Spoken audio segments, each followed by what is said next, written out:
Well, hello there, everybody. Welcome back to the stream. Jason Hots here, and I am coming at you with a brand new playthrough. Today we're going to be playing Medieval Dynasty. This is a game that I have been very much enjoying playing lately, and we're going to make it a new YouTube series. So if you guys are watching the YouTube series, welcome. This will be our first episode of a nice long episodic series we'll be doing here on the channel. And let's get right into it. So we're going to start a new game. There are two different maps for Medieval Dynasty. I prefer the Oxbow map, which is the co-op mode map, but it's just my favorite. The Valley is not bad, and it has more storyline based, but this is more the Oxbow is more sandboxy, and it's not as handholdy. We're not playing with anybody, so we're just gonna do the solo. And yeah, we'll go ahead and first we're gonna customize our game a little bit. So I like to play the game on easy mode. I'm not trying too hard. I prefer the creationist aspect of this game more than the survivability and hardcore stuff. So we're going to change a couple of things to make our lives a little easier. But one of the cool things about Medieval Dynasty is you can kind of play the style you want to play. For me, I like a little bit more quality of life and a little bit less of the difficulty and inconvenience. So we're going to do unlimited stamina so we can run forever. We could keep the HP. I like there to be a little bit of challenge and danger. And same with the hunger and the thirst. But we are going to do unlimited carry weight so that we don't have to worry about managing our pack so much. We can play a little faster. And then speaking of fasting, or playing faster, we're going to do fast crafting and fast building. So that because this doesn't really change what you can do in the game, it just changes how fast you can do it. And that's fine. Like I feel like I've played the game enough at this point that I don't really need that type of experience. And then the first season we're going to do is 5, but then after that we'll probably start doing 3-day seasons. But just to get our initial place set up, that's how we're going to do it.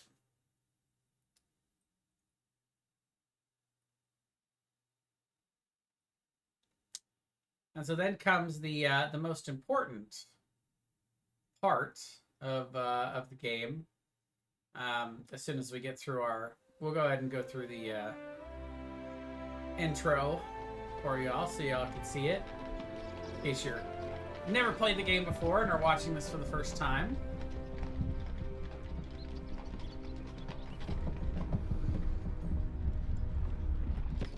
Captain! A moment, sir. The horses will need to rest soon. There are more trees around than I'd like. But the dusk is near. Let's make camp. Yes, sir. Hold! We are not going to stay! Round them up. The biggest profits the guild ever made. They must be filthy rich. Or, stupid. And rather desperate. They giggle like children while we freeze. I can barely feel my... Oh, hi there, baby girl. How you doing? You coming to sit with me?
Looks like you fell out of your cage, little birdie.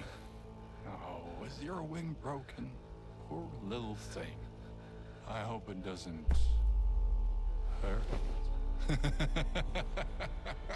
Try not to die, birdie. You got a message to Trip. Take half of the wares, torch the rest. I might have a buyer for them. Let him see my offer. Burns in the sky.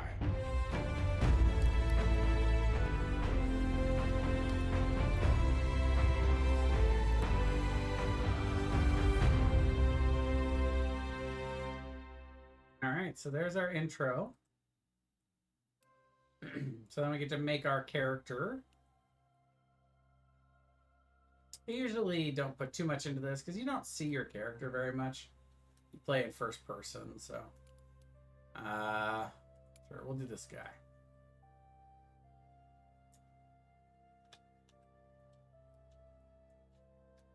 And we'll just be Jay. And so now we wake up in our little tent hut. There's one thing that we can get, or a couple things. There's an axe up here and a whole bunch of stuff we can initially sell. This doesn't technically count as stealing because it's stuff we just find, but a bunch of stuff we don't need. I won't be looking for much in the way of treasure other than that. There is one thing we can steal that's useful out here.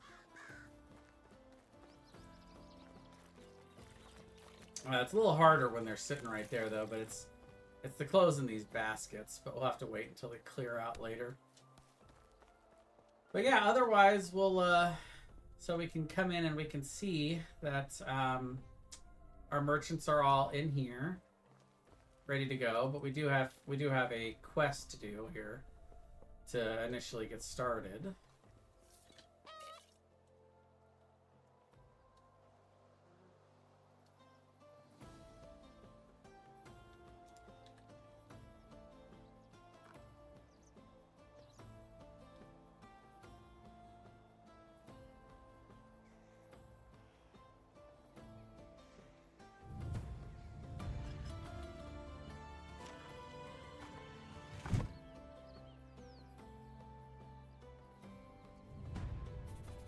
So then we need to talk to a few other people.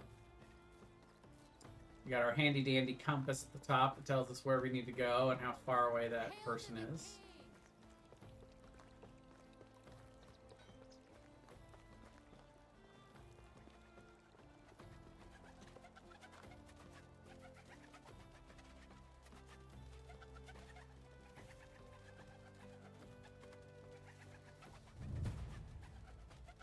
And then we gotta go talk to the other guy.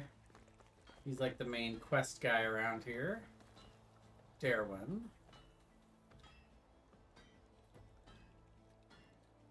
Now I did skip the intro quest, like the tutorial quest, and that by talking to that first guy. And then yeah, we just kind of get the stay vigilant, which is the general oxbow quest thing. But we also have a quest board here. So we'll see if we can hunt a couple wolves, get some stone for them, and some rot. I don't know quite how we'll obtain rot. I guess we'll have to buy it. We'll hunt some more. Easy. So, like, this guy might have some rot, maybe.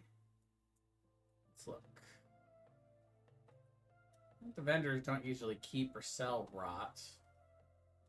And it takes an entire season for something to rot. So I'm not quite sure how we're gonna go find it, but you know, it's worth still having the quest. We can meanwhile start selling some stuff to this guy. So like that olive oil we picked up, we're gonna see if we can get a different shirt. So we're gonna go shirtless for now and sell him our basic shirt.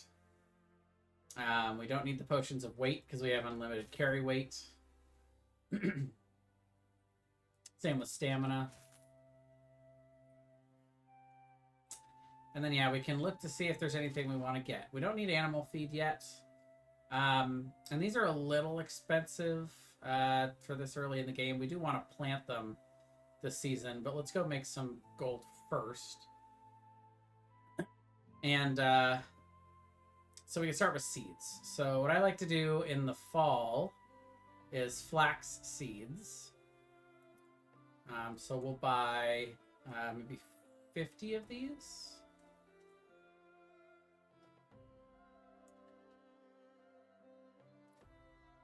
Well, let's start with 25, and then we'll maybe work our way up to that. Because we also will need to buy manure to make into fertilizer. Manure is pretty cheap, but we need 2 to make into 1 fertilizer. So that'll be a good start for that. Only the best. See you soon. And then the other thing we need to do is... Oh, we already have our bronze axe equipped. It's perfect. I'll move that into spot 2, though, because that's not really what we want for a primary weapon. We don't really need anything else from the starting village. I'm going to go see if the coast is clear yet. Back here. Let's see. Where'd she go? No, not quite yet. It's okay. We'll come back. We can go shirtless for now. Not a big deal. So then it's a matter of picking where exactly we want to set up our first village. This is one of the spots I like the best. It's kind of between 2 towns, but and it's right next to this mine that's here. But there is another good spot that I've been wanting to try. It's over here. It's just outside of Piastovia, which is the main hub. And oh, there's a Weeping Bell in the chat.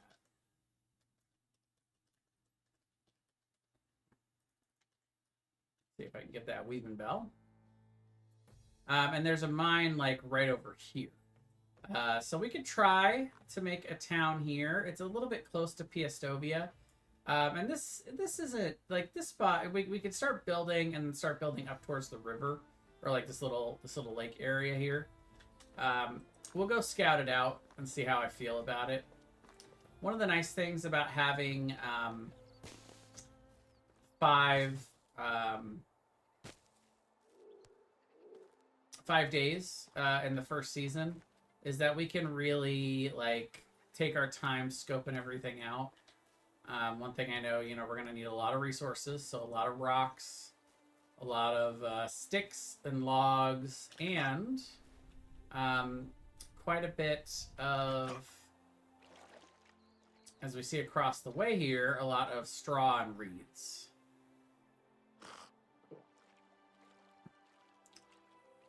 So you can see all of this stuff over here.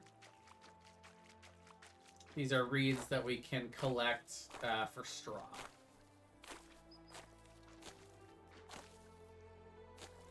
While this is not the most riveting content, of course, it's our only real means of getting straw this early in the game, which we will need to build buildings. And, you can quickly level up your survival that way, too. Just from all the stuff we've already gathered. Survival and extraction are 2 different things that we utilize,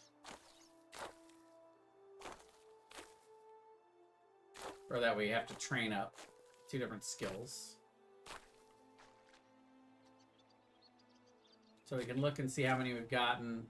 I'll probably start with about 200 to 300, and then we'll go look at our place. I also forgot to go look to see if that starter chest was stocked for us. So actually, while we're right here, still in Piastovia, I might do that real quick. I know it wasn't stocked for us after we declined the initial quest. But it might be stocked now that we've talked to everybody.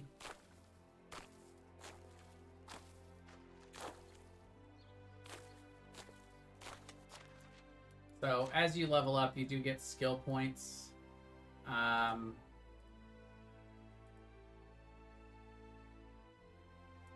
go ahead and take survive. I normally will avoid the knowledge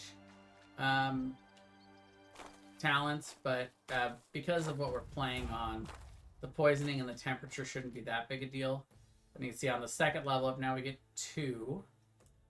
So survival sense, I love. And when you take 1 point in one branch, then you unlock the next branch up. So this one is going to be Water Dancer to unlock the top tier. And then the next ones we get, we don't need Athlete because we have infinite stamina. So we'll do Solid as a Rock, so we take 10% less damage. And then we'll do Strong as an Oak, so we get 10% more health to make it a little bit easier for us to survive stuff. Also, we've unlocked a new building, which is good, that Hunting Lodge.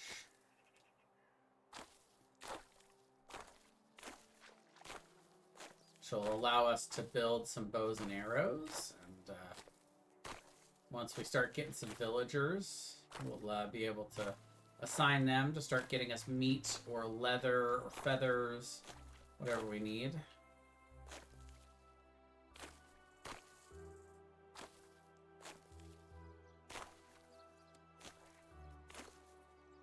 So yeah, the difference between extraction and survival is if you're picking it up off the ground, then it is survival. So like this, I'm just picking these, you know, that are growing. When I'm picking up rocks off the ground, that kind of thing, that's survival. And then if you're extracting it, like you're chopping down a tree to get wood, or you're, you know, using a pickaxe to mine ore, stuff like that, that's extraction. Okay, I think we've got enough of that.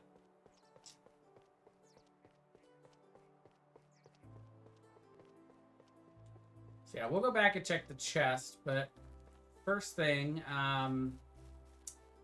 there is an abandoned thing over here. Sorry, little guy. Oh, but I don't have a knife. Oh, that's okay. I think I can make a knife. So we have to make a knife in order to skin our kills.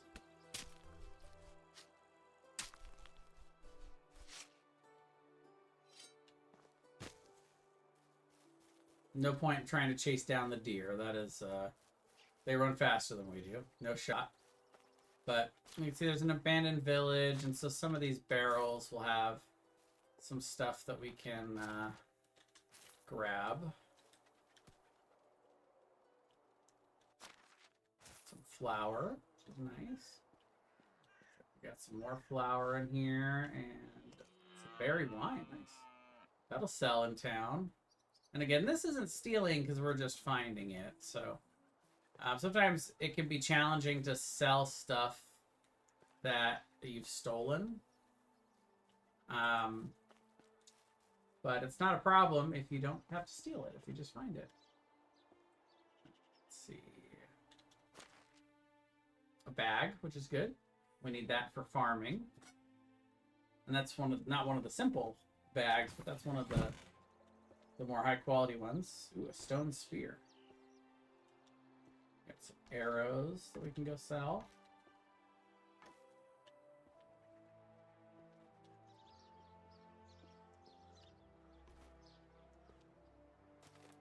And 150 coin. Nice.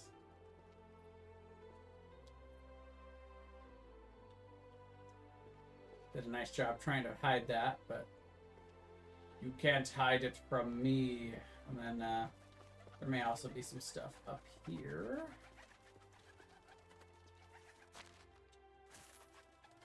Including apparently a bird that is struggling to fly away.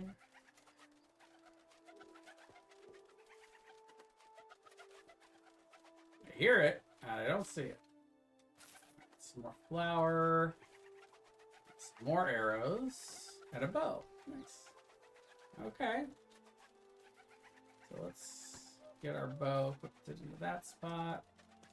A couple potions.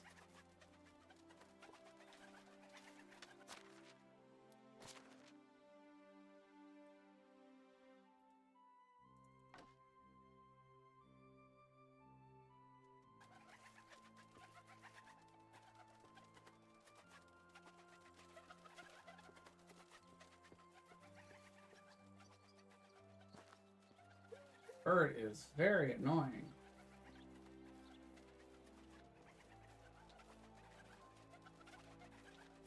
I would like to put it out of its misery wherever it's stuck.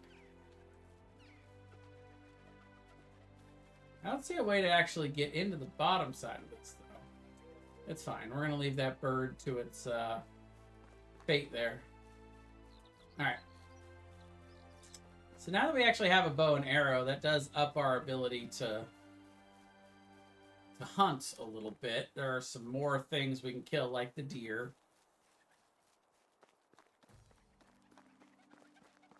Certainly makes boars a little bit easier to kill as well. You can also see we got some berry bushes that we can grab as we're running around. So this is inspector mode. When you go into inspector mode, it allows you to see some things. Because we got that talent, it now shows us stones, herbs, berries, sticks, all those things that are going to be on the ground randomly.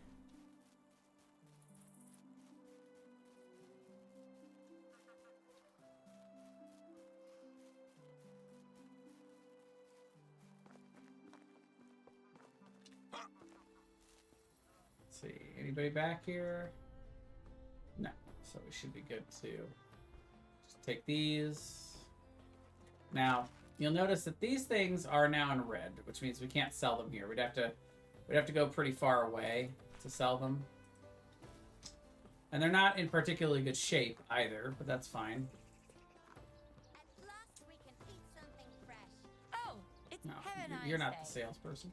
Hi, old friend. This guy's selling other stuff, but you know. So this gift that we found, we could sell both of these for 500, which is pretty good. That was a good score. We'll keep the bag for now because we're going to use that. The berry wine, though, we can definitely sell, and the oat rolls. The wicker crate can go. We'll sell the poison stone arrows. I don't know why anyone would ever want to take a potion of sobriety. And then, yeah, we'll keep everything in this room. Whatever you need, take care. Alright, so we're sitting on over 1,000 coin. Which is a pretty good start. So yeah, let's go ahead and we'll get the rest of the flax. And more manure. Oh, I'm gonna start with 50. That seems about right. So that's not gonna. So this will only be enough for 8 more. So we need 17 actual fertilizer, which is a little more spendy, but that's okay. We've still got plenty of gold. And then I don't really think, you know, yeah, we've got 700. Why not? So we're gonna invest in 3 of each tree. Apple, cherry, hops. Not the maple, because that's just a regular tree. But we're talking fruit trees here. Berry, berry plum. Or not the berry trees, because the berries are picked from the regular shrubbery. Wants to see Okay. care. So we'll be able to plant all of that on our farm. We'll make an orchard field, and then we'll make a... And don't worry, horses. Eventually, we'll come back for you. But we're not there yet. Okay, so now let's go... Oh, an herbalist hut. Nice. So let's go scout out our location over here. So, if you want to build stuff and extract stuff, you have to get far enough away from the major hubs that you're out of the little red area. You can see we're still way too far in. So we'll have to get out to at least, like, here before we can even start looking at where we're going to build or where we're going to, like, extract to start chopping down trees. That kind of thing. We want to look for an area that is tree dense so we can get lots of trees, but also something that's, you know, preferably near you know, water is a good indicator of a good location. And hopefully something that is somewhat nearby like a cave so that we can mine. So we can see here. Here is the main cave that we'll be looking at. And you can see this is pretty far out. So we could start building our village around this mine if we really want to. So this area, obviously not particularly flat, but as you come out off the road, you know, we've got a little bit of area here around this main triple road here. And let's see, how far do we get? So we get about here or so before it looks like, yeah, no, this is still not blocked. So the line is going to be somewhere around here. Even a little closer. Yeah. So it goes a little bit further east, but yeah. So yeah, I like that as kind of our main start. We'll make a little mining village this time around, based around the cave.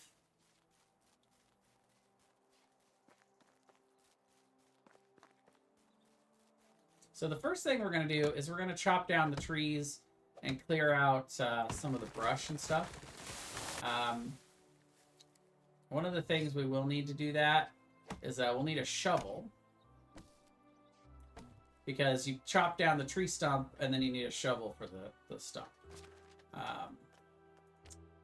Shovels are easy enough to make. You need 2 logs, which we just got from cutting down the tree. So, easy peasy. And then now you get 1 more log out of each stump you pull up. And we're going to need lots of sticks, so always worth grabbing these. We found this bronze axe right at the beginning up in that little attic area. So the bronze axe will be way better than the ones we can handcraft right now.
Gonna require a lot of logs. This logs are the main resource that you have to get a hold of. And there you go. So the extraction experience that we've gotten from cutting down these trees has unlocked our ability to build the well. So you can see if you're having trouble finding the log, that's one of the things that'll show up with the actual little label marker to tell you exactly where it is once you've felled the tree and chopped it into logs.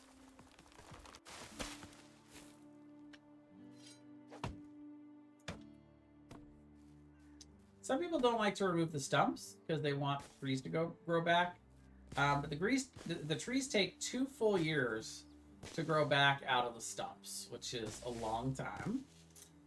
Nothing wrong with that necessarily, but when it's in the main area where you're planning on, you know, doing buildings, you have to get the stumps out of the way in order to build the buildings there. And you don't really need those trees to regrow necessarily.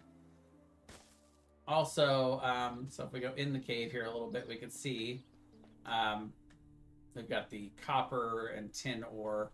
So that's going to have all the stuff that we need to be able to make bronze eventually, up to bronze. It will not have iron, though.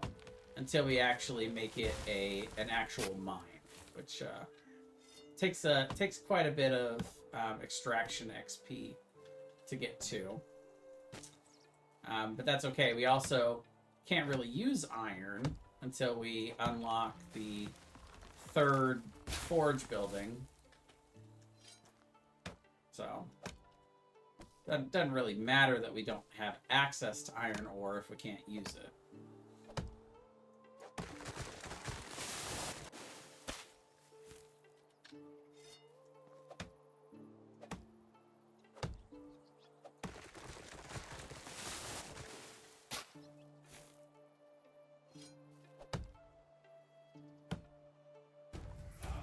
And there we go. We got a new level in extraction. Alright, so let's take a look at our extraction tree here.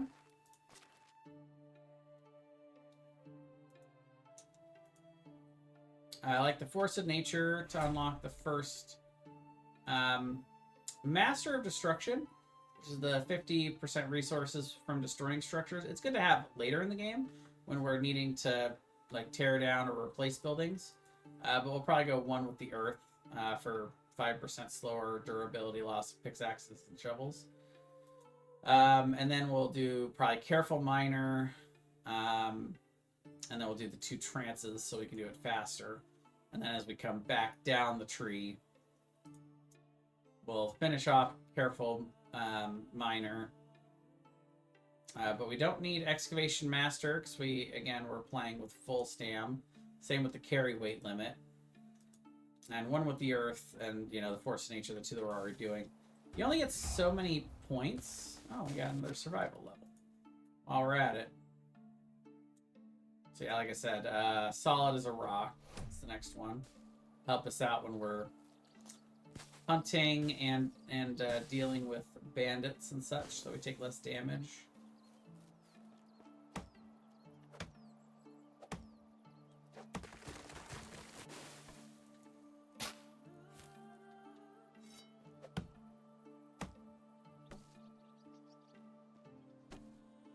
Starting to get a little bit later in the day. So at some point here, we're going to want to start building our buildings here. We're also starting to get a little bit hungry, a little bit thirsty. We do have quite a bit of food when we start. I totally forgot to go check on that starter chest again, but that's okay. We got 20 dried meat, and we can also cook some meat too. So we'll just eat some of that to fill up. And then, yeah, we can look to build. So in order to build, though, we will need a hammer, of course. So let's build ourselves a couple of wooden hammers. We'll start with 3.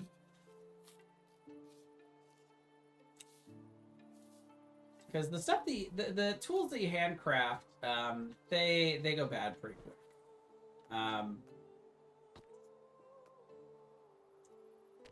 Yeah, let's go ahead and start with a well. I'm gonna put this as close up to the mine as possible. Maybe see if we could fit it like right there, maybe. Now again, the terrain is very uneven, so it can be kind of hard to find a good spot. Oh, there we go. I like that a little better.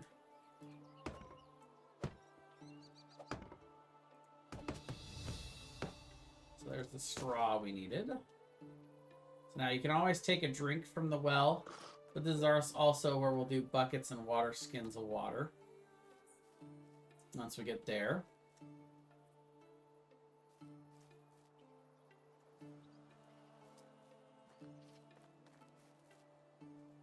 And then we can build our first house. Which I kind of like to put the houses near or on the roads. The first house is always going to have to be one of these simple, basic ones, because you need more building technology to get these. But this is okay. I'll need more logs, actually. Obstacles are obstructing. What obstacle? Yes, it's the road. Fine.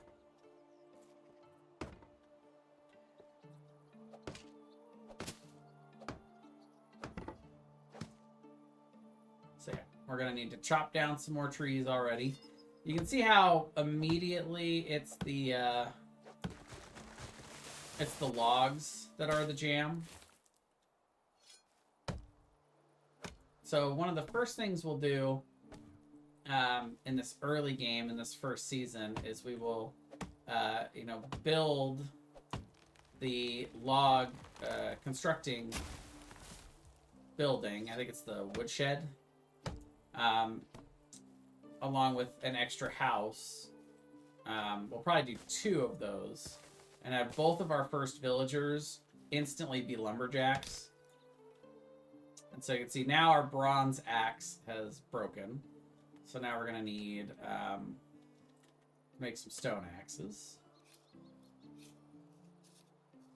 So we'll do 3 of these because, again, these are going to run out way faster. The better tools give you better tools that are more durable, so they last a lot longer. And a lot of times they'll do the work faster. So what you'll notice now with me chopping down trees is it's going to take a lot more swings per tree to fell it. So you can see, I think before it was doing like 4, and now it's like 7 or 8.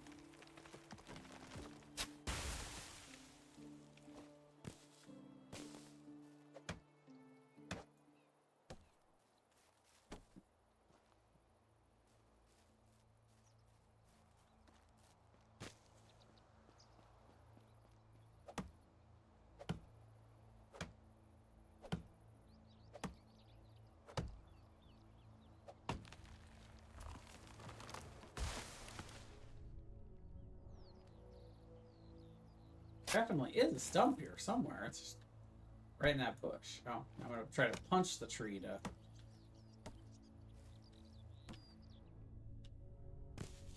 Oh, we got some berries over here.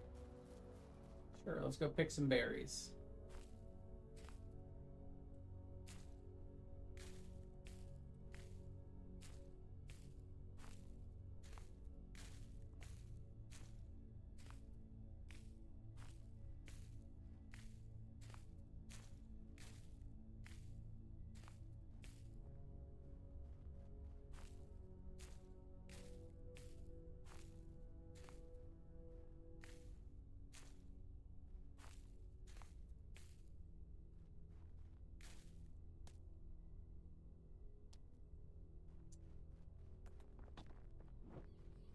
Should have enough resources now to finish this, I think.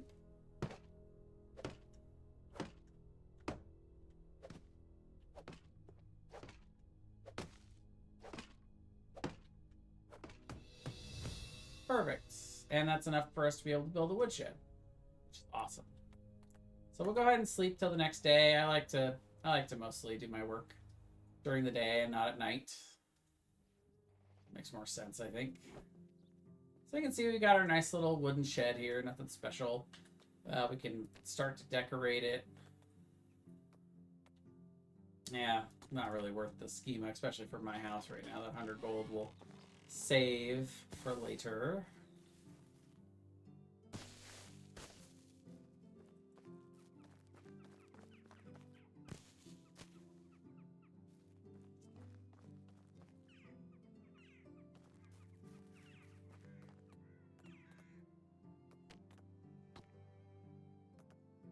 So I'd love to make a resource storage, but we don't really have the supplies for that right now. We're going to need a lot more logs. So we're going to need a lot more logs for anything we do. So one of the things I'd love to do is build ourselves that woodshed. So this will be in the extraction buildings. And the woodshed's one of the first one. Ironically, we need 5 more logs. But we're still going to need a house before all this is said and done. So, let's see how close can we get it to the...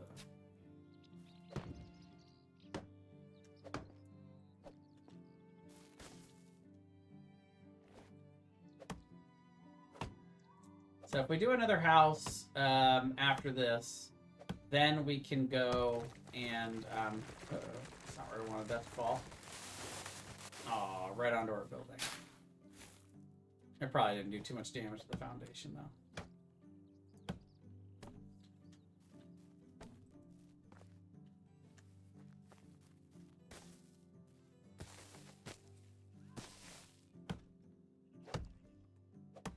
But yeah, we can go get a couple of villagers to come live in the house. If we can get them with decent extraction, too, they'll start really giving us a lot of logs. That's what we'll start them on.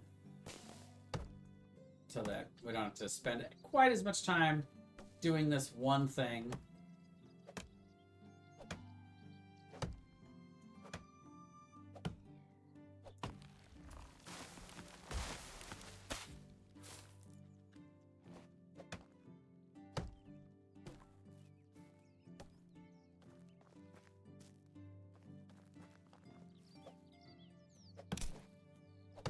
There's our first of those 3 stone axes broken. You can see how quickly that happens. Pretty quick.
This one's good. That one gave a bunch more logs. Nice.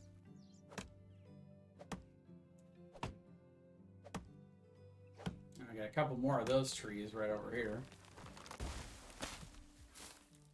Well, these ones only give 3 usually.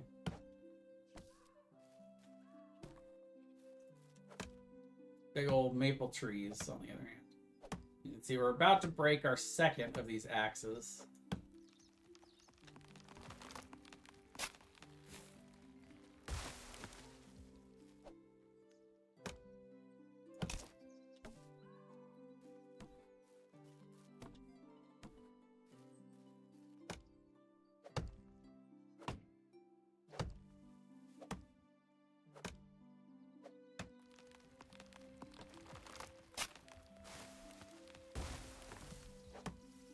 So many logs.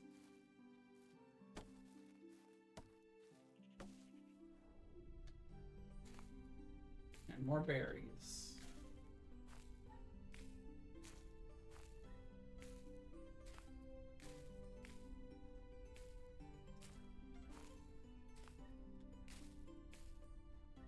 So the unripe berries are not good for eating, but they're great for turning into rot over the next season, which we can then use to turn into fertilizer. So farming in the beginning is a little bit expensive because we have to, you know, we have to buy either the manure to turn into fertilizer, or we have to just buy the fertilizer. Oh, this is a big old hunky tree. But it gets a lot easier after the first season because you can do that. You can turn the rot into it.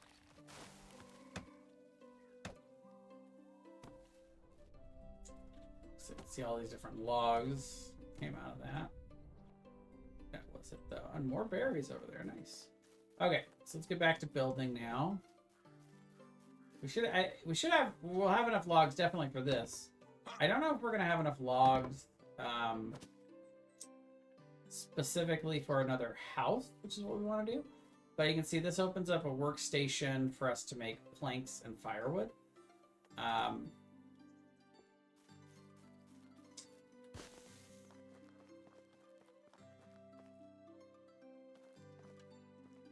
And so then we're gonna see if we can do another house. Need 8 more stone, but yes, otherwise we can do another house. Well, there was a spot where there it is. Okay. Right. Stone is the foundation. Okay, so we need 8 total, and those we can just find laying around. We can also at any time here. Ironically, we need 1 more stone to do that. Let's see. But yeah, at any time here, we can also make a pickaxe. And we can just go in here to start getting stone, among other things like copper.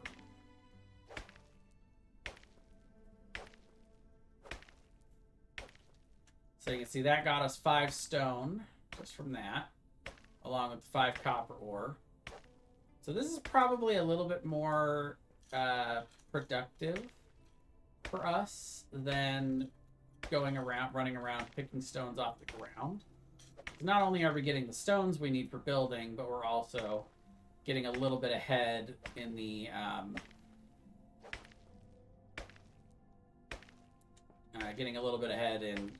getting our minerals, our ore.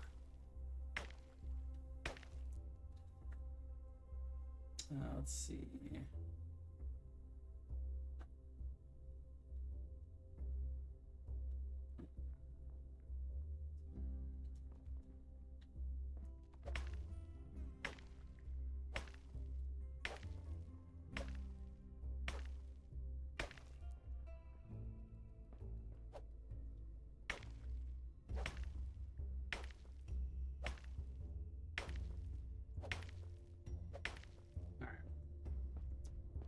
Don't need to do too much of that. Mainly, I just wanted enough that we can get this built.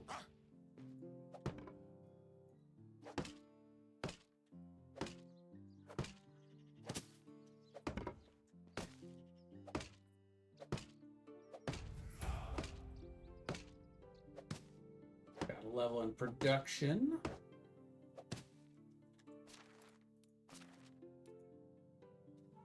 So this one, it forces us to take a knowledge. We'll do that in cooking for the first level. Alrighty then. So now that we've got a secondary house, now it's time to go invite our first villagers.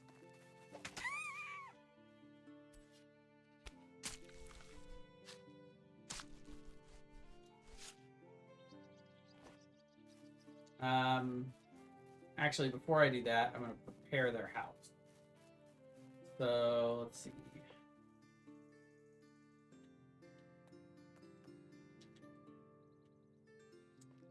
So, we need to put either in the resource center, which we have, resource storage, which we haven't built yet, or we have to just put in their house a few things. Food, water, and firewood. So, let's see, we got some firewood. We'll put in some dried meat. And then water, that's a whole different thing. For water, we have to... I'm going to clear this out so we can build...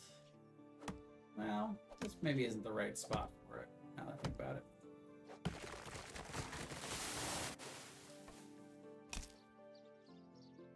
Okay, well, there goes our shovel.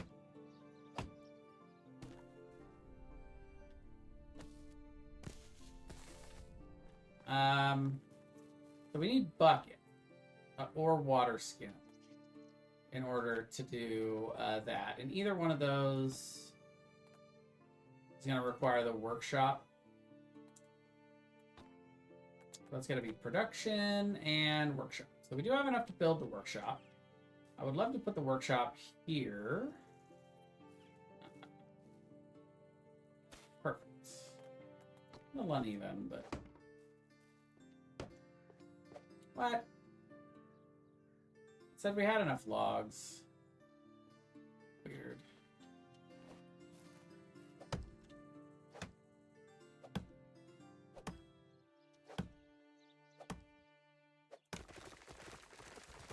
And right on the foundation. Excellent. Exactly where I wanted it to go. So we get another level in extraction.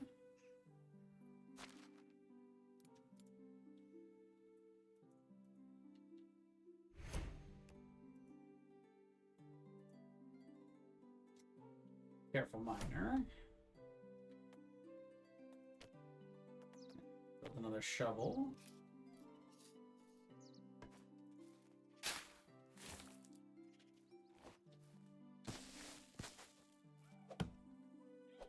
So we're going to do this so that we can build buckets, so that we can have water for the people that are coming. We're also going to need more axes as well, though, for when they get here. So we'll just build 10 of those so that they can have... we can put axes in the storage for them. For now, those are going to go here.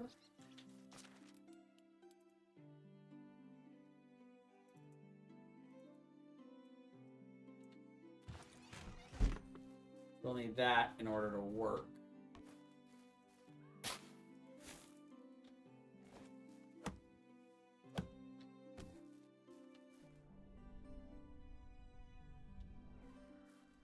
There's another log somewhere, but I don't... I thought there was, but I don't know where it went.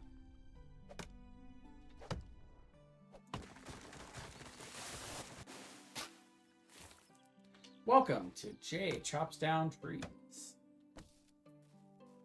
That definitely got to be the name of the stream here.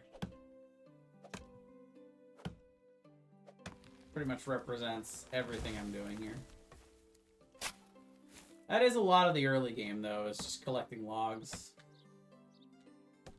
Which is why it's always the first thing that I try to pawn off to my villagers.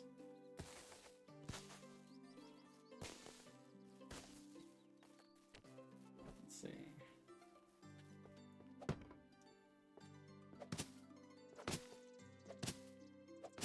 There we go. So now, the bucket require 2 planks. Now, planks, as we saw earlier, are made here out of logs. So we can make 4 planks.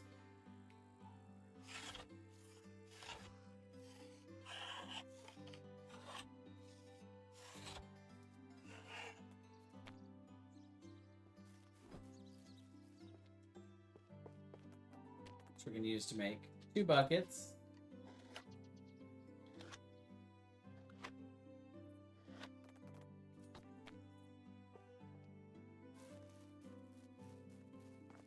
Which we can fill with water.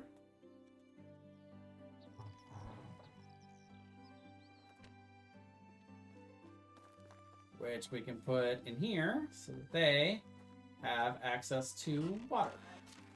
So now they have food, firewood, and water, which are the 3 basic things they need. Alright. Now I'm prepared to go invite them. So there are a few different places that you can go to find villagers to come join your village. It's not really a good idea to invite villagers before you have housing arrangements for them. Each house can house, you know, 1 man, 1 woman.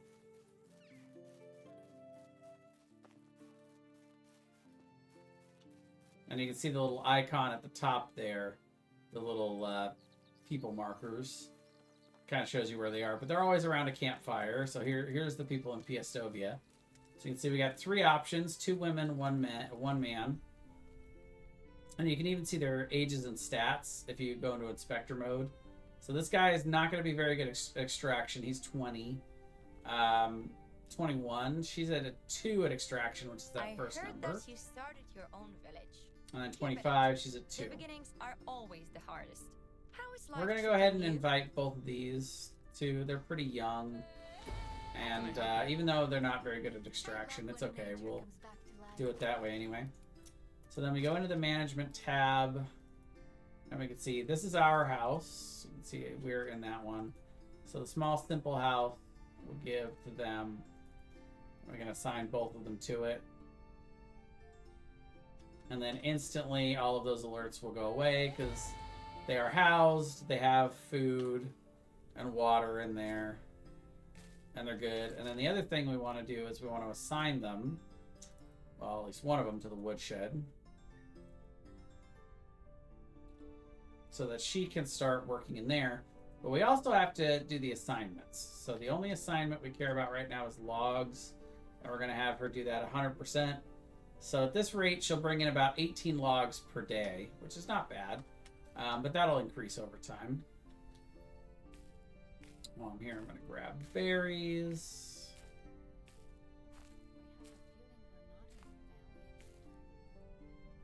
Good joke. We're not in the valley anymore. We've already gotten plenty of straw, so we're going to skip that for now. All right. And so then we can also build, like, again, we could build a second woodshed, have the other guy work in that woodshed, if we so chose.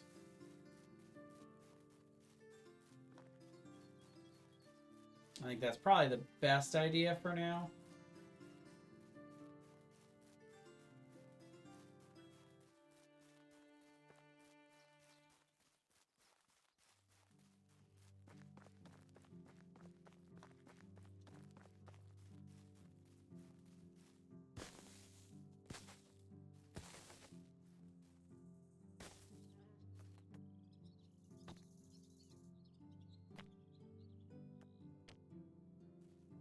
Never guess what we're going to need more of.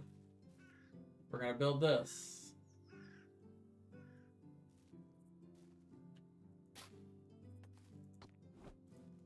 Yep, you guessed it. Logs.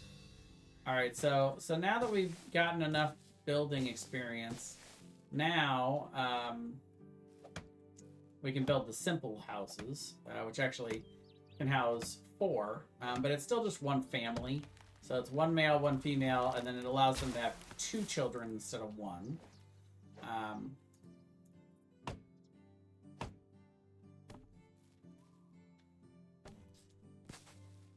we can also start building the stone houses, which I think is how I'm going to want to eventually do it. But, oh, well, look at that.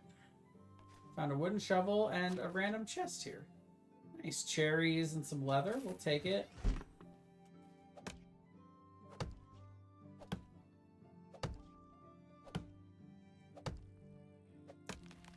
My first priority right now is getting that second guy to work on some logs, though. He can bring in a few. The villagers will level up in whatever job you have them do, and they will be happier the better they are at their job. So, ideally, I would have found a guy that had a little bit higher extraction, had a 2 or 3, but it's okay. He will eventually get better at it. Or, you know, we can pivot him to something else. Because we're going to want to continue to grow our village here.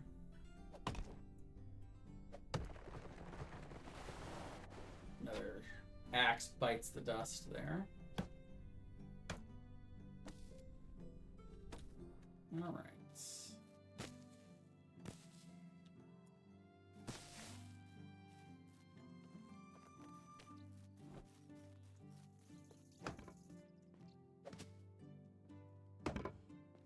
There we go.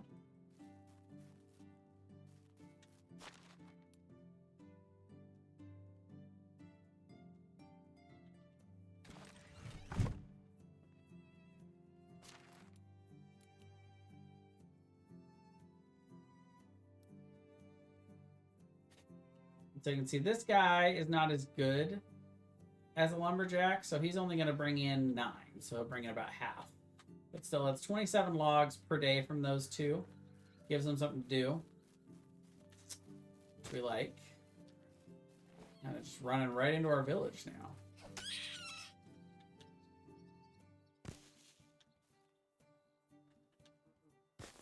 Skin the rabbit. There we go.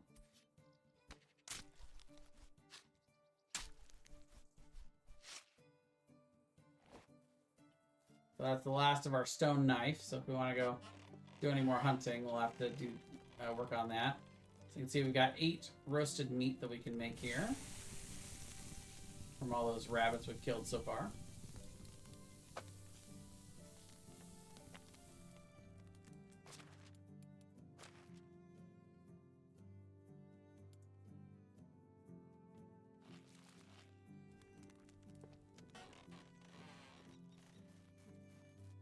What's up?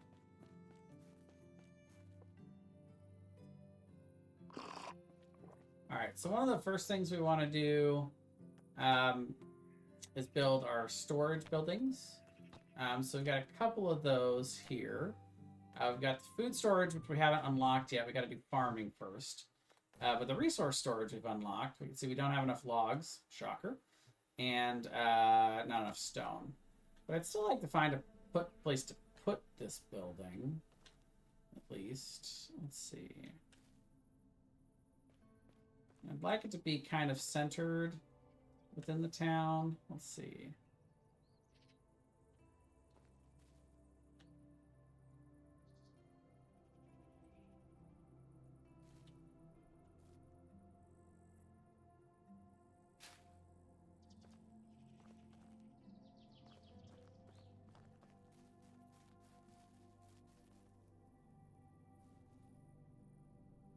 Yeah. I think I like that. Where it is. So we're gonna need more stone. I know where we can get some stone.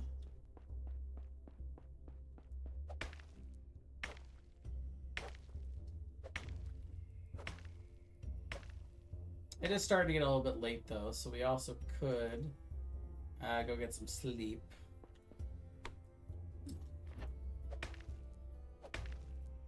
Probably not going to be able to punch the deposits into giving me ore and stone.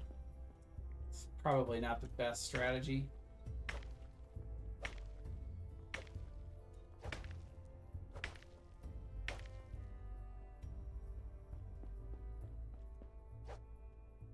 So salt, also one of the things we'll find down here.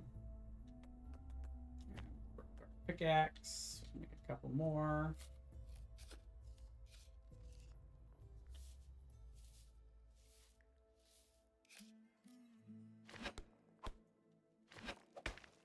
Still trying to punch him though. I'm gonna punch this salt into. Is that assault?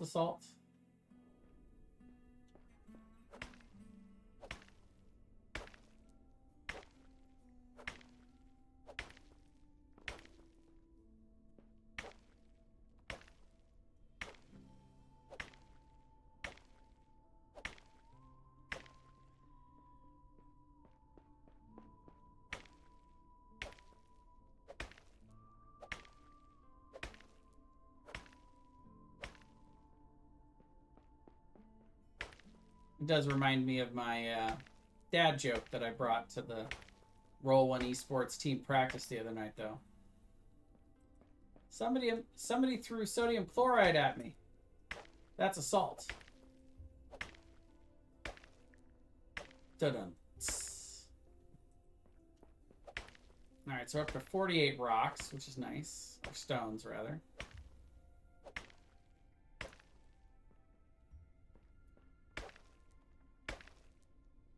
That'll be enough to build the foundation.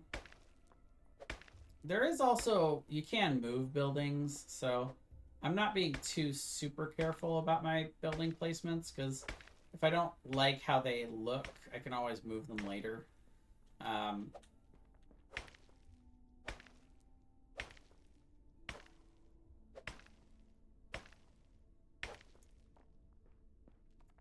let's see if I can find my way out of this cave. No, I think we have enough. We're still gonna need more logs, but we'll probably let our villagers do. I think I'm just going further in, to be honest, because otherwise I wouldn't see more deposits.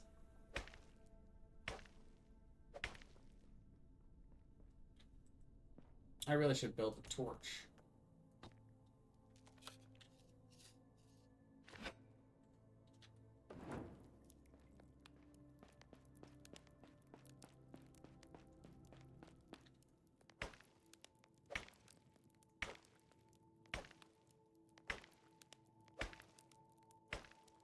Also, once you build your mine into an actual mine, it does like put torch sconces on the walls every now and then and stuff like that, so it's a little easier to find your way back out.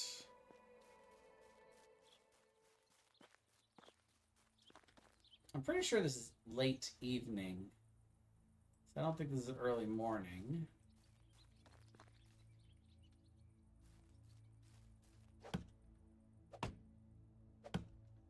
So yeah, we can spend a little bit more time cutting down some trees.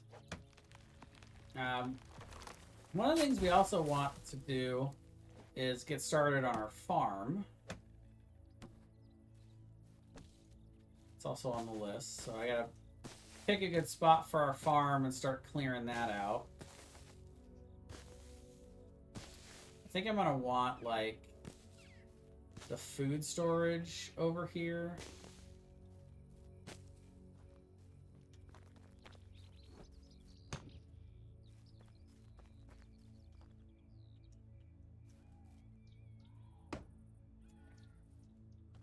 Need more logs.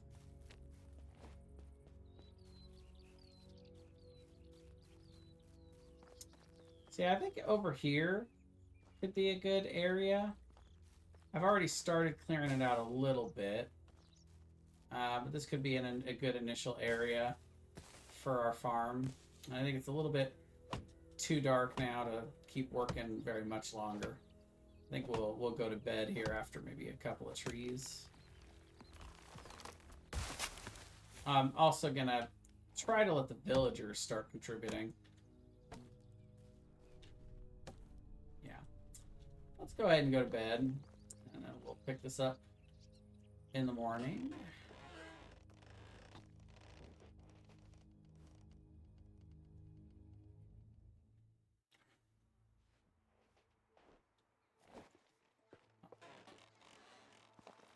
Much easier to see.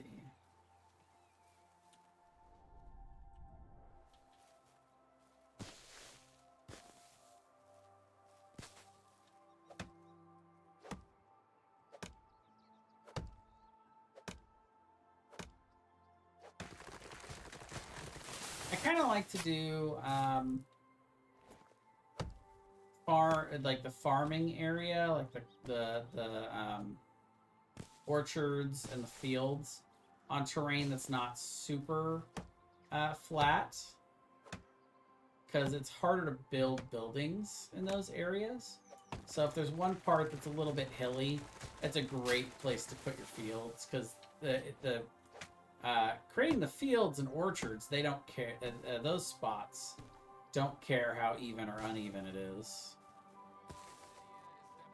You just have to be clear of any tree trunks, roads, or buildings. So currently we're working on those tree trunks, which also we're getting logs out of it, so that's always nice. But the one thing is, the villagers, when they're working in the woodshed, they will bring back logs, but they do not clear out trees in the area, which I guess is a good and bad thing. It still lets you do it relatively easy with a bunch of stuff that's close. But still means you have to clear it out anywhere where you want to build stuff.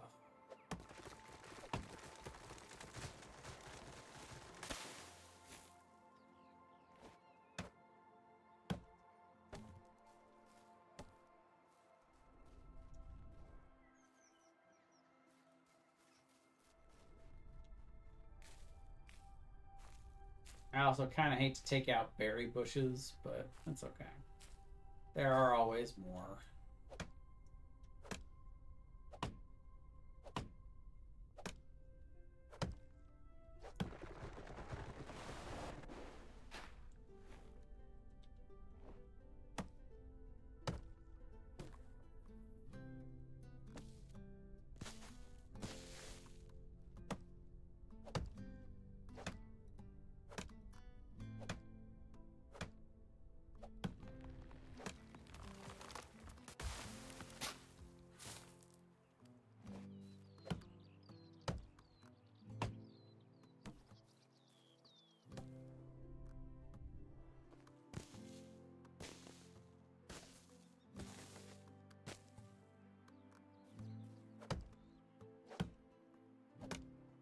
Welcome back to Jason Cuts Down Trees. Believe it or not, this is still part 1. So you can see we've gotten a lot of sticks, a lot of feathers. Good, we need feathers eventually here to make arrows. Uh-oh. Timber. Trees will fall on you, by the way, so you gotta get out of the way when they're coming down. Timber is a real thing, especially in multiplayer.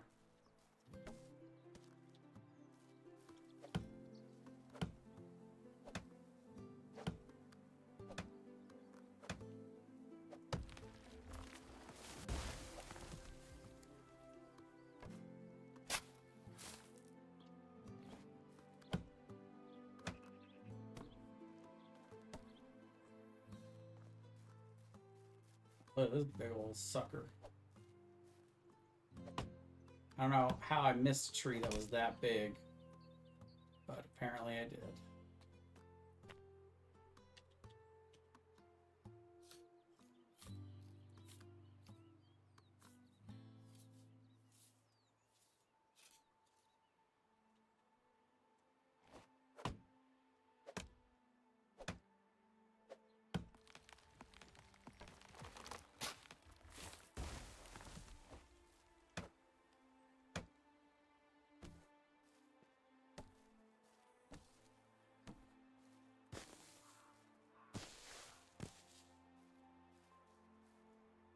All right, so we've cleared out a pretty decent spot here.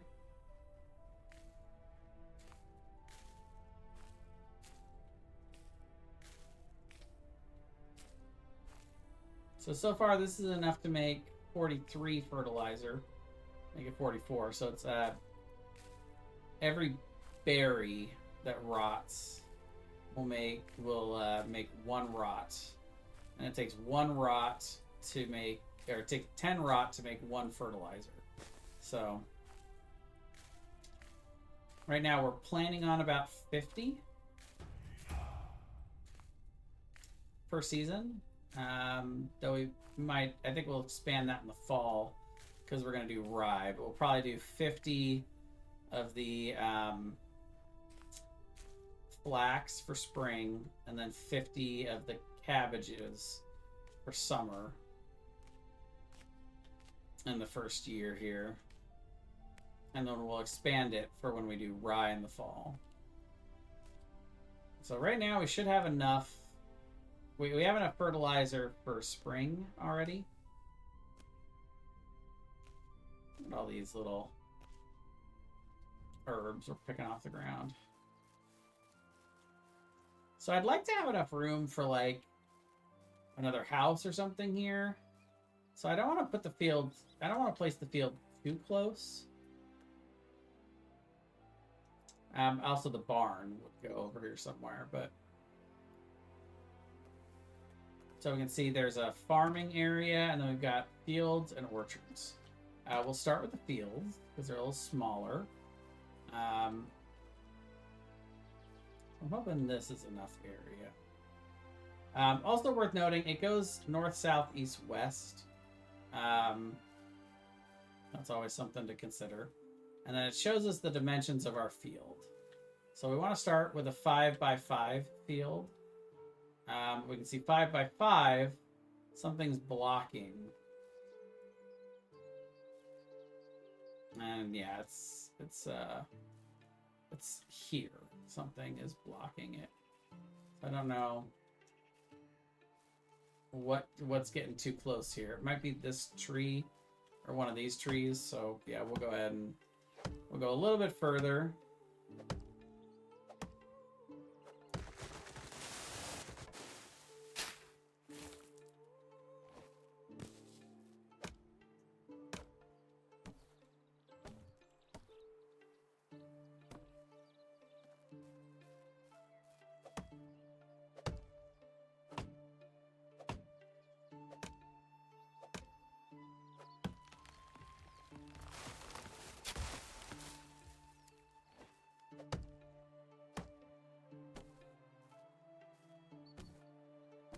We were about to play Jason Does Farming, but then we had to go back to Jason Chops Down Trees. Yeah, so the buildings like the farmhouse, stuff like that we're gonna, the barn that we're gonna make. I mean, those we can move, but once you place the actual like crops or like the fields, you can't move those. You can only destroy them.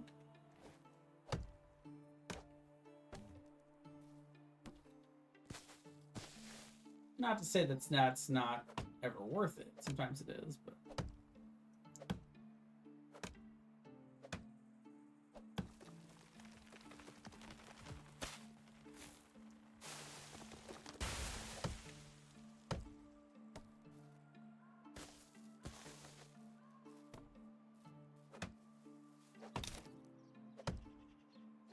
another axe bites the dust.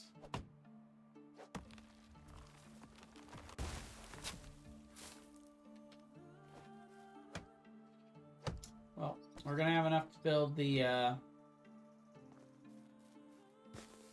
resource storage now, which is good. Okay. Let's try this again.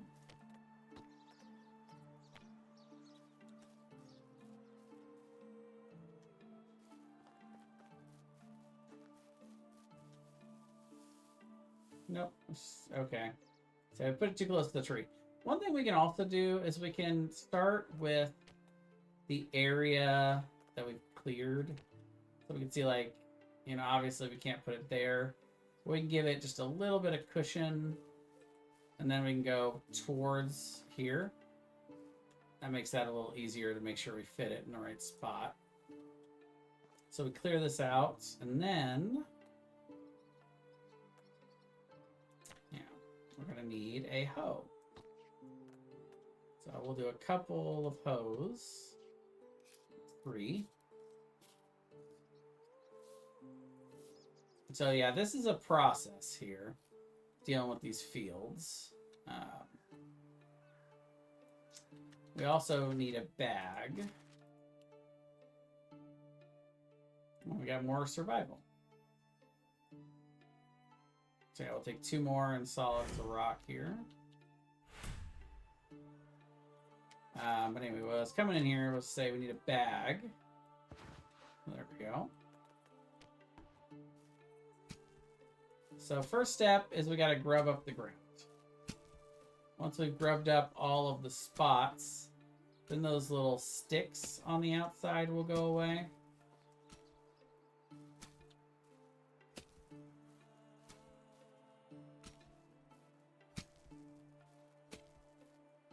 So yeah, the first time we do this, we have to hoe the ground twice. We have to hoe it now and then hoe it after we fertilize it. So you can see now that the whole spot has been grubbed up, now those little sticks have gone away. You can see we've got 17 fertilizer to start with here.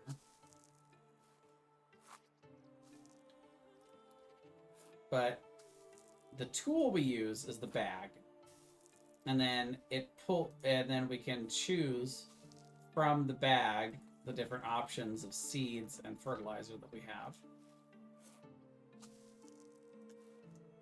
Now we are going to have to unlock and build the barn before we can make more fertilizer.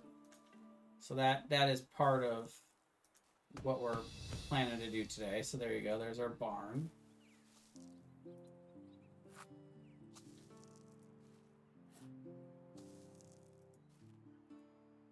But we can go ahead and put our 4 fertilizer that are left here.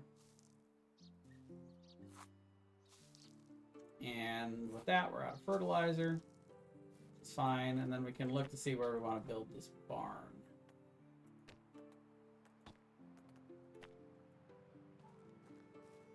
Probably as close to the road as possible. Save us some room.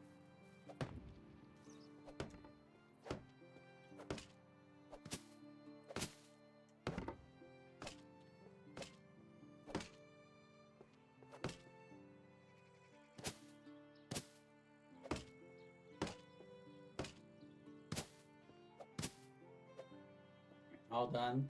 So now you can see we have a workbench where we can make fertilizer. Among some other things.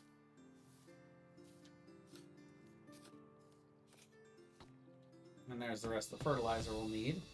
Farm shed is something we can use. By the way, I wanted to finish this here. Assuming I have enough logs. Resource storage. It's a very important building, both for us, but also mainly for these guys. And you can see they've been putting their logs in here for us. Which is awesome.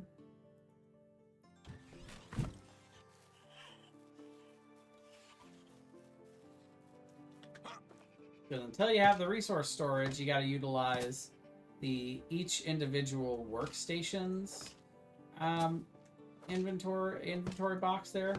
But once you get the resource storage built, now everything can be put in here and pulled from here, which is awesome. So what we're actually going to do is we're going to pull all of this stuff from here. You might briefly get a notification that they no longer have tools to do their stuff, but that's only until we put them here. So now we can put everything in here.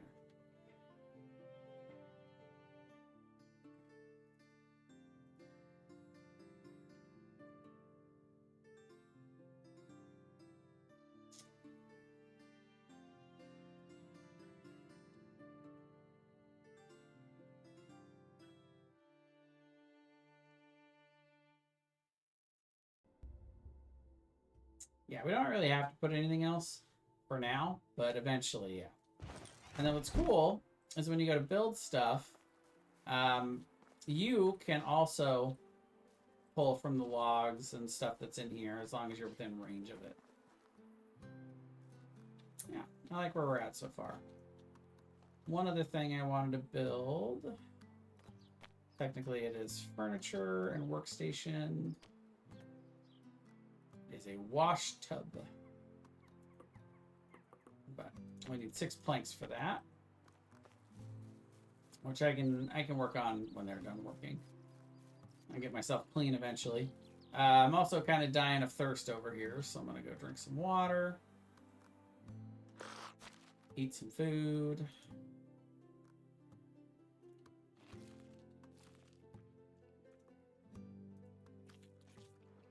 Perfect.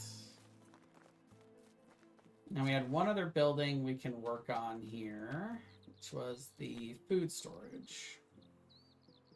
Because we don't have enough logs for that.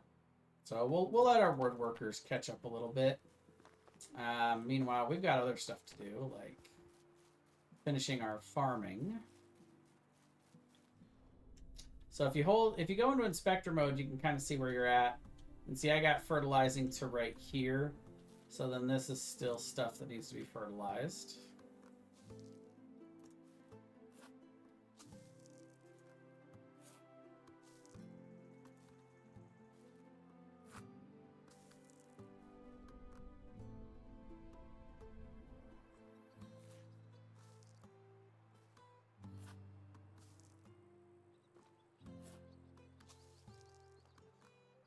Probably not 5 more tiles this direction, but there might be. Well, we'll see. So now, so the first step is grubbing it up in the first place. Second step is fertilizing it. Third step is doing this again. You grub it. So,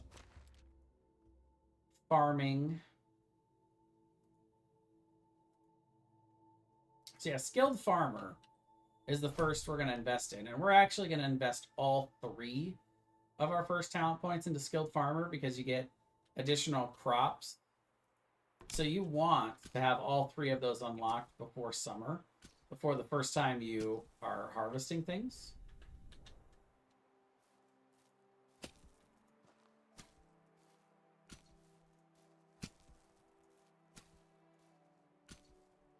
So we already broke our first hoe.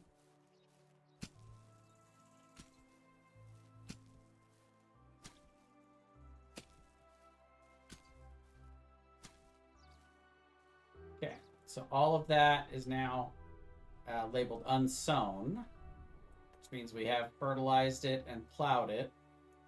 So we're going to go back to our bag and we're going to select the seed we want, in this case, which is flax.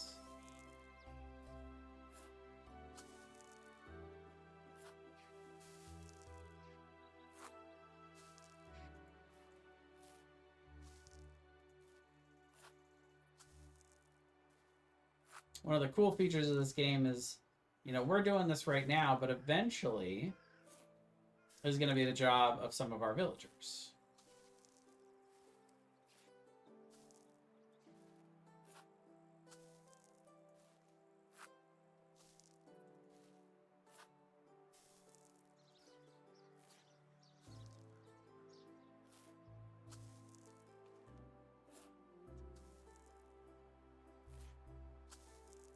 But, you know, early days, we gotta get our own stuff started, you know?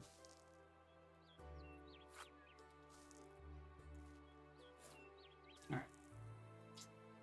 One more, 3 more here. One more little half row.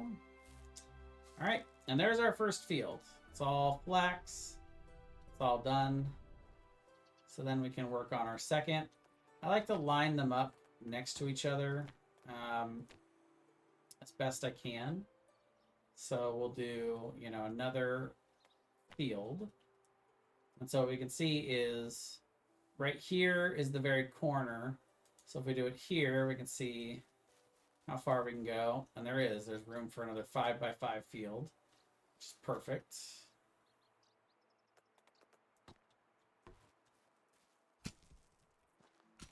So now it's just rinse repeat. The good news is this first part, the initial grubbing up, this only has to be done the first time.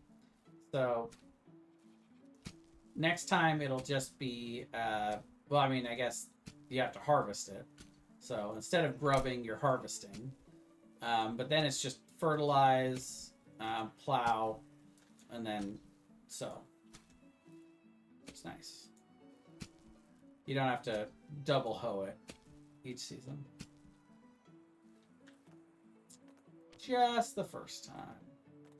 So first we need fertilizer, which again, planned it out perfectly. We got 25. We're good there. Now we're hoping for one more level in farming from doing all of this so that we can get the 2 perk points and get the careful farmer 3 out of 3 skills. So we can get 100% chance of getting extra every time we harvest something. Just in time for us to harvest the flax is the hope.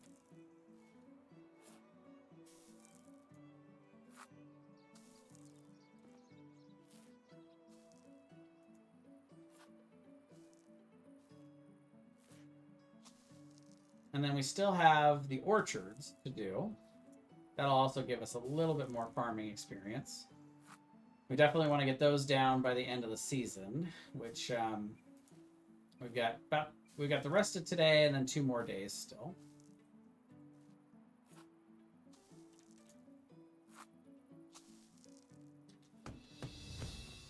Hen house. So we could go buy chickens if we were so inclined.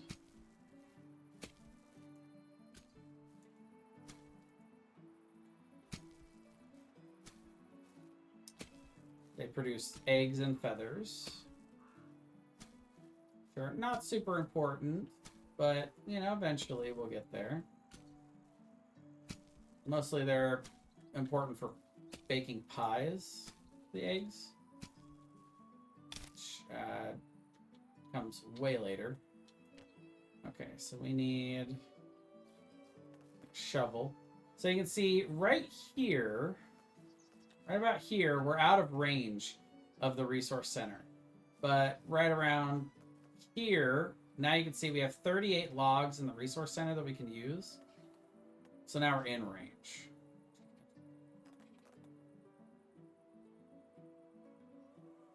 So yeah, we only need 1 log for a hoe. I think we're just about done hoeing here for the season. And there's our kitchen. So the kitchen allows us to cook stuff.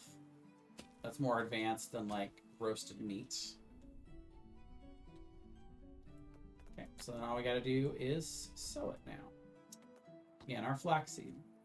Spring is the one where we have the most variety of things we can make. So like we could make beetroot, which is used to make, I think it's soup. Or cabbage is used to make pottage, and carrots are used to make stew. But it's not really a priority this early in the game. I think the biggest priority is flax, obviously, because that is what allows you to make linen thread, so you can sew stuff. So that's always my priority this early.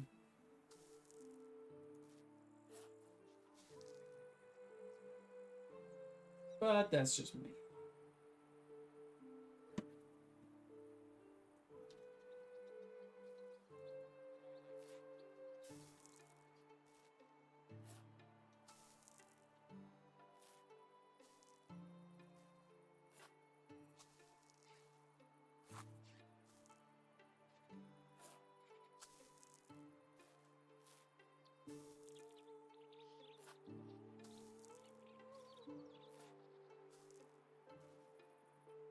Yeah, probably another almost 3 hours to play here. Okay. So for the orchards, I probably want to put those out a little bit further away, but we can also just kind of do those. Yeah, no, yeah, I want to. The orchards are not,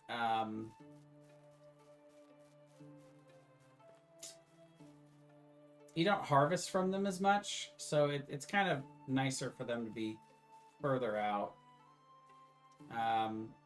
Let's see. As far as orchards go, we got 3 of each, so we need 15 spots. So we can look to try to do like a... We can look for anywhere that's a little bit free of trees out here. Yeah, like this. Might be good. Again, not very even ground, not great for building. But again, the orchards, farming.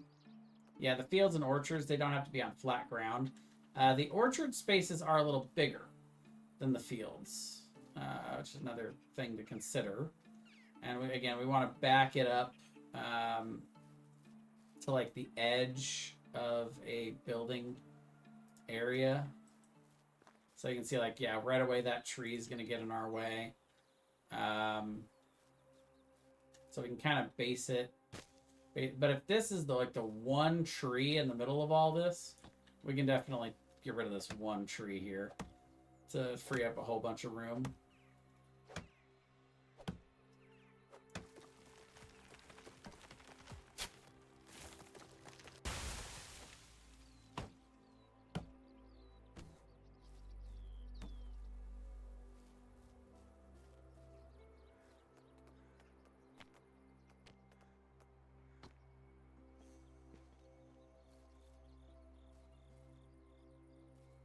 Nope, a little too far in.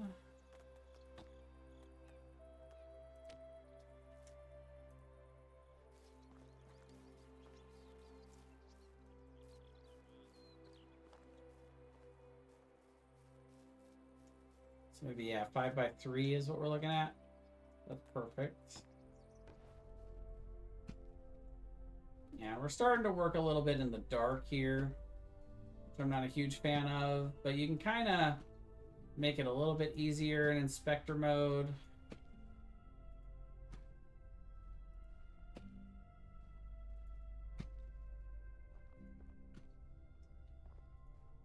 And this part isn't particularly difficult, because this is just 2 steps. You rub it and you sow it for the orchards. Very, very simple.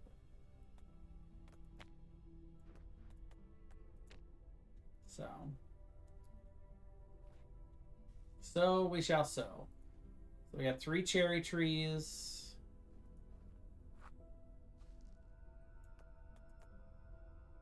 3 plum trees.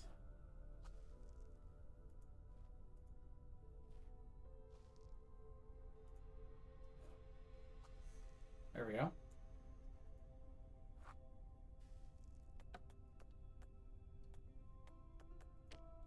3 pear trees, and there we go. There's our new level in farming. That's exactly where we wanted to be.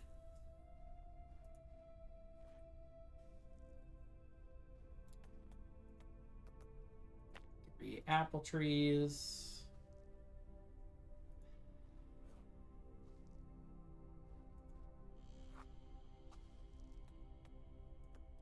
And then hops plants.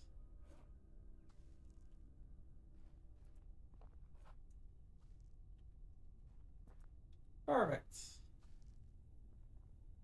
Okay. So now I'll head back to our home and get some sleep. And we can see, so that's, again, that's going to be that second level. We're always going to get 2, so we take both of those in Skilled Farmer. And we get now 100% chance to to get additional crops from fields, which is awesome. And yeah, that's a good farming day. We got all our farming done. And we shall see.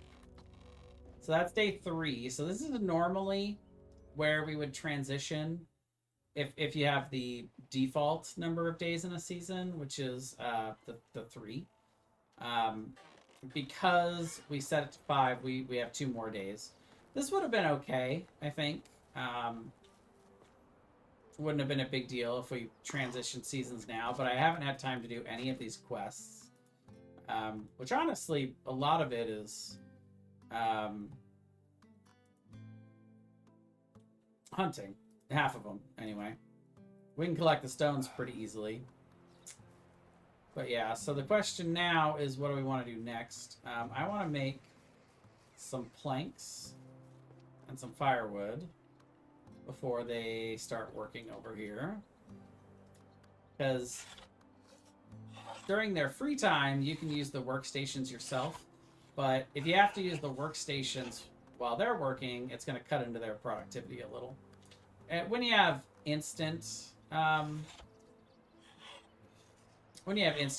it's not that bad because you just make your thing real quick and move away, but still, to stay out of their way. So then I'm actually going to go in here and I'm going to pull this firewood out of here. So for a brief moment, it'll say, hey, we don't have any. Actually, no, it'll use other stuff for their firewood. I'll show you that in a second here. But put the planks and the firewood in here. Salt. We can put more, but it's fine. We can carry it too.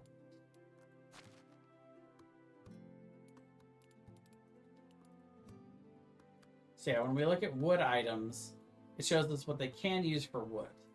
We're going to ask them to only use firewood to burn, stay warm. And the priority is always, you know, this. It's firewood, sticks, logs, planks. But we want to keep these because these are our crafting materials. Firewood is specifically for that. So we'll try to keep this in stock, but it'll tell us when they run out. So it's not too hard. It's too hard. Furniture making is almost as impossible as swimming. Yeah, and I think this little middle section here, kind of speaking of what he was talking to there, this is a really great place to kind of set up our central hub for sitting. It's like we can make for furniture a campfire. So yeah, we'll go ahead and do the wooden campfire. Eventually we'll get enough points in survival to do that, but start with this. And then we can just make a couple of chairs for people to sit at.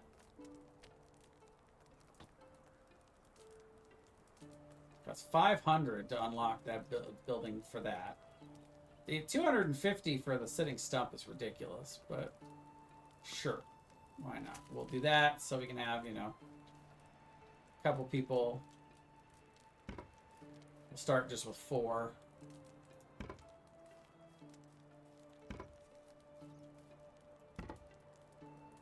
people have a place to at least come sit around by the fire. It's not much, but... And then the other thing we wanted to build was the food storage. Which, let's see. Ideally, I like to have the food storage and the kitchen close together, and somewhere near the barn and the crops. So this seems like a good spot for it here.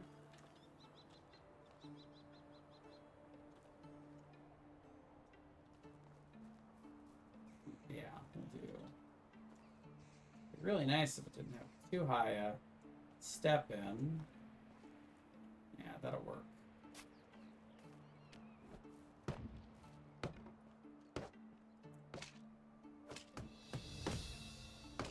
Excavation shed, excellent. And we're out of logs again. Unfortunate.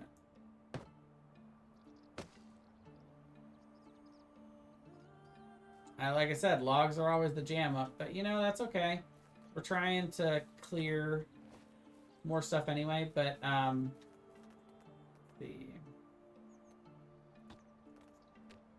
are we on the smithy?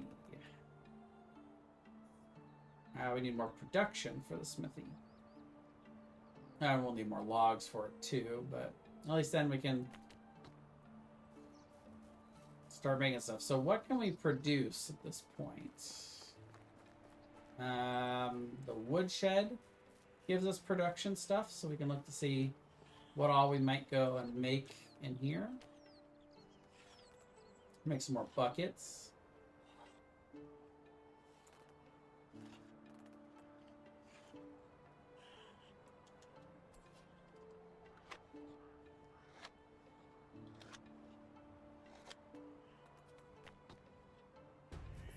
Yeah, there's our production level.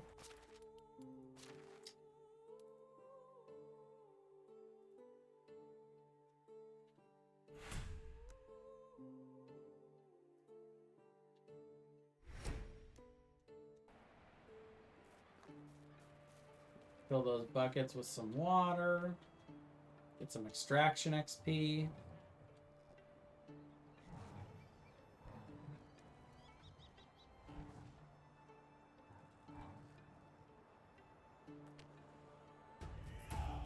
Beautiful.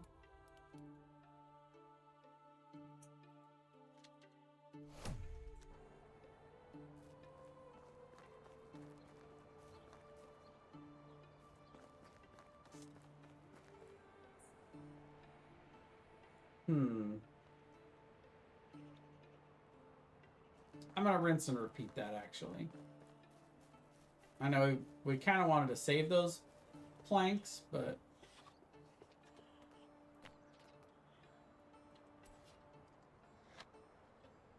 I don't think that's going to be enough to squeeze out another level in extraction, but you get a surprisingly large number of extraction XP from doing the buckets of water. It's probably not enough, but we'll see. No. And you can actually look. You can see how close you are. So yeah, a little over half. So, you know, if we did a few more planks, you know, we could maybe. Then we're taking from our logs. Let's just chop down some trees for now. We're gonna make some more room out. We want to make some more room out here anyway. Plus that'll let us finish our food storage building, and then we can start storing the food in there for the villagers. Build our kitchen.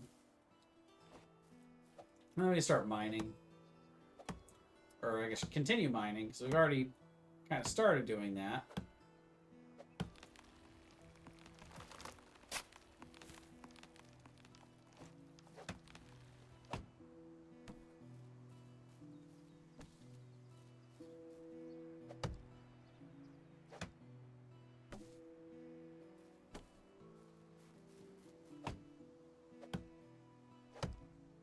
Yeah, I mean, eventually the goal is going to be to get rid of all of the trees in this area, so we can build our whole city around, you know, our whole yeah, our whole city around it. But we shall see how far we get in that process, particularly today. Got about 2.5 more hours. Tonight's the Seahawk 49er playoff game, so my buddy Fernando is going to come over. We're going to hang out and order something yummy to eat and watch the game. It's handcrafting. Don't have any stones. Okay, you know, stones, they just are everywhere. And sticks, too.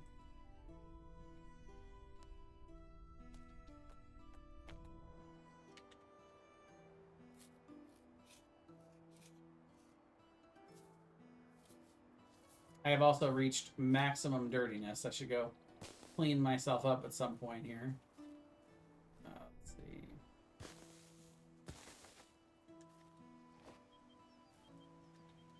I was in the process of chopping down a tree.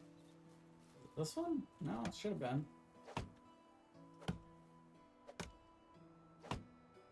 I had concepts of chopping down a tree. And there goes another shovel.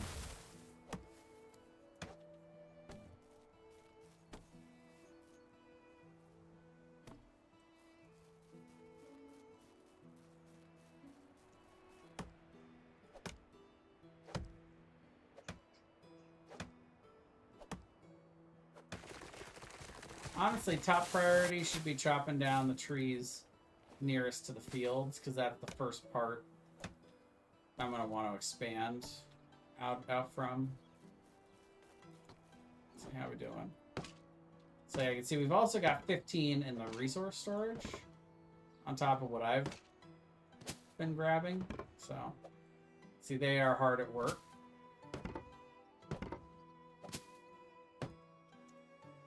And there we go. There's our food storage. Done. So this is the best place to store food that you are wanting to make sure it stays good.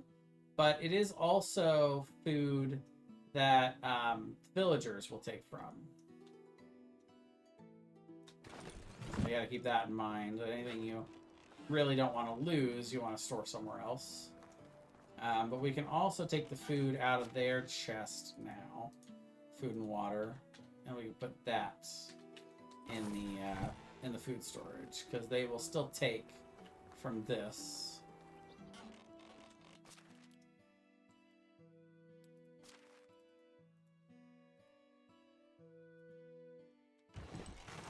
I also should probably go hunting at some point.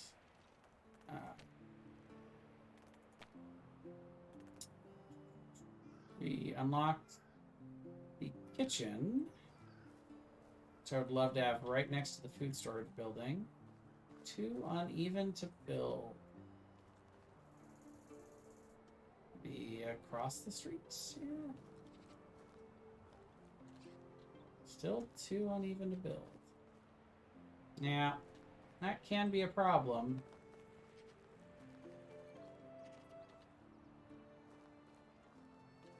Okay. Yeah, that's not too bad. I'll take that. Looks like I'm gonna run out of logs again. Actually, it could be close. Yeah. Just barely ran out of logs, but they're working on it.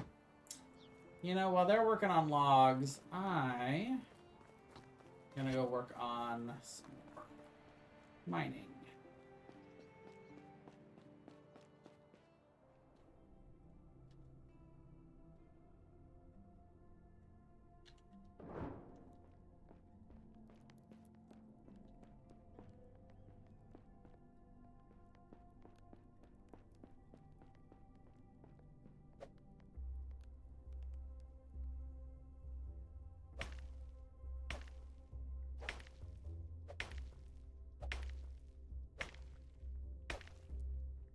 Hunting is also the other thing I just said I should do. But you can see, so the Miner's Trance is now activated. You can see that in my in the bottom left there on my buffs, along with being the most dirty possible is that bottom one.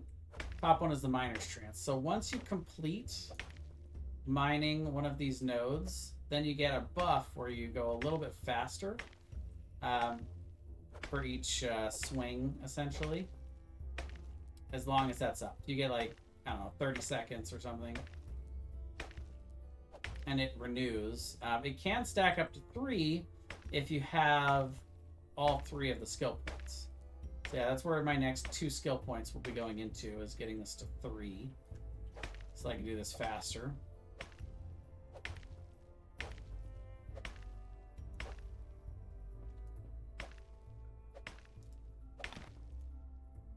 Alright, we're out of those, and I'm out of range of the resource center, so I can't build another one yet. Gotta get back to the resource center to do that. I guess if I was gonna come in here, I probably should have brought more. It's fine. I'm changing my mind. I think I want to go hunting. So one of the things we can look on the map.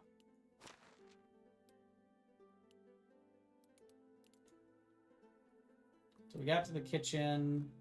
Smithy is next. So we don't need a whole lot. Just need to make some stuff. Handcrafting counts for this stuff. You can see here, it'll tell you what you need. Crafting items and cooking. So both of those things we can get from hunting. But with the map, we can see where animals are, different animals. Right now we need boar and wolves. So currently we haven't discovered any of those yet. Let's go ahead and try to go out to about here. We're going to aim for. Now we do have some weapons we can use.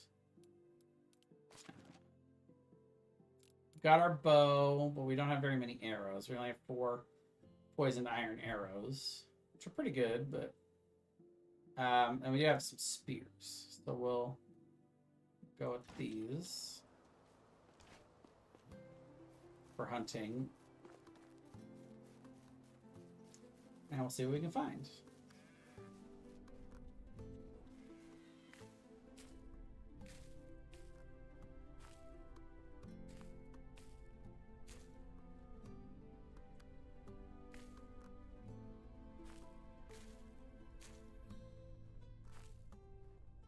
You gotta remember to build a compost bin as well.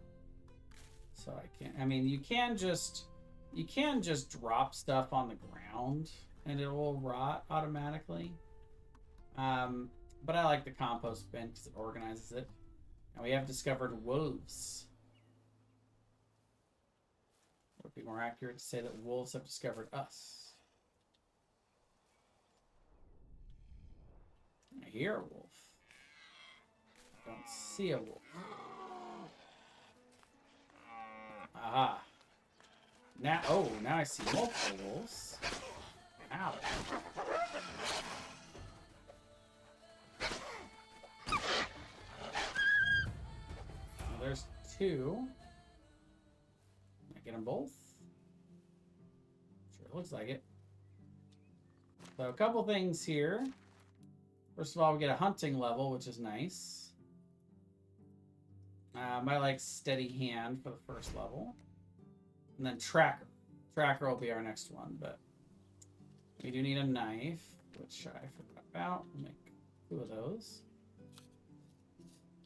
But there's our quest for killing wolves, so that's nice. Next thing we want to look for is boars.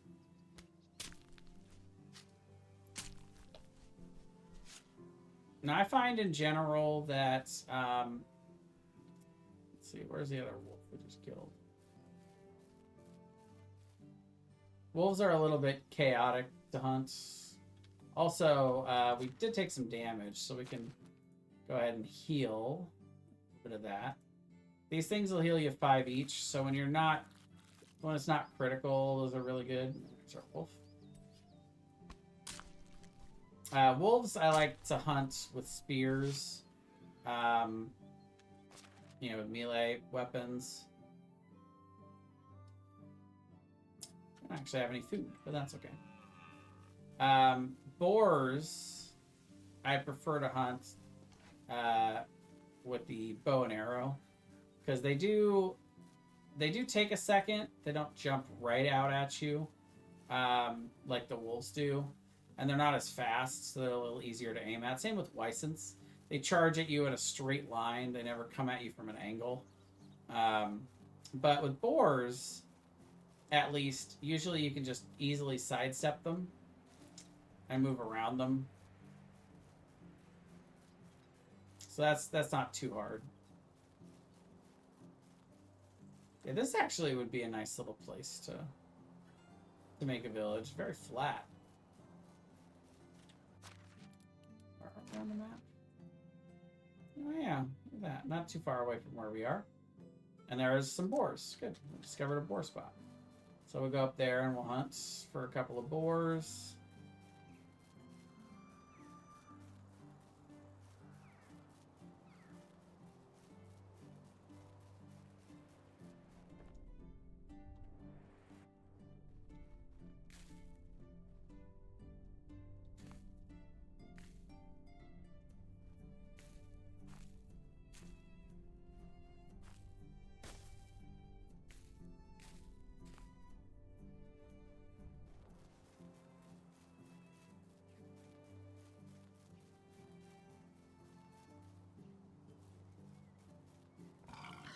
And there's a boar. So you can see you just kind of sidestep, and then you should, once you get behind it, then it's pretty easy. Just jab it a few times.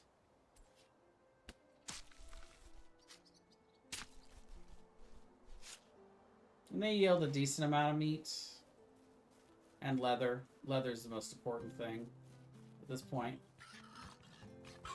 A couple boars. So this makes it a little trickier. Where's that boar coming from? There he is.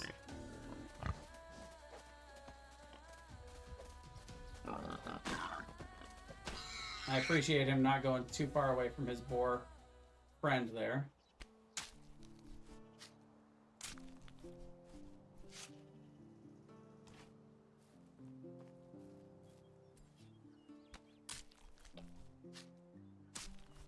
Now the Wisents, those are a little bit tougher. Apparently we just discovered a Wisent area.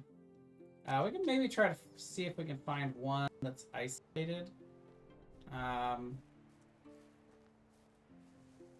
so there's a Wisent. See if maybe we can get him with some clever bow shots here. Poisoned arrows. Yeah.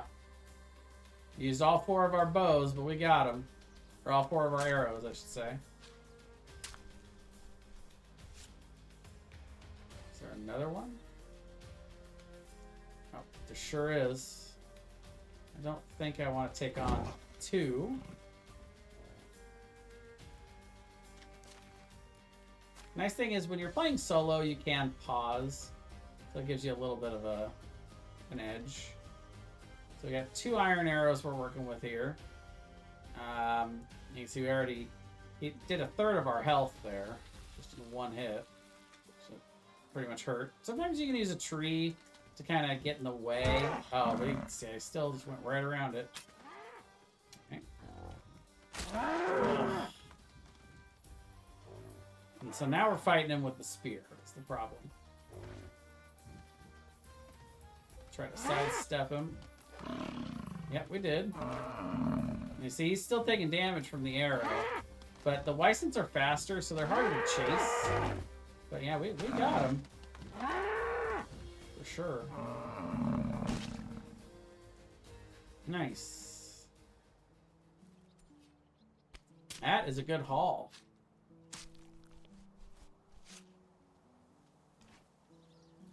$223 meat, so that's going to be a lot of picking experience. I think we already got the other Wisent, if I remember correctly. Pretty sure we did. I guess we'll find out. Yeah. I guess you can also look on the map to see if the Wisents are still there. So there's at least one more Wycent over there that we could try to go kill, but I don't really want to tempt fate at the moment. Especially, I think we might be out of arrows. Oh no, we still have one arrow, but yeah, we'll do that when we can make more arrows. That's fine. Where are we relative to our home? Yeah, it's pretty much straight west from here. We got all we needed from hunting and more here, so it's fine.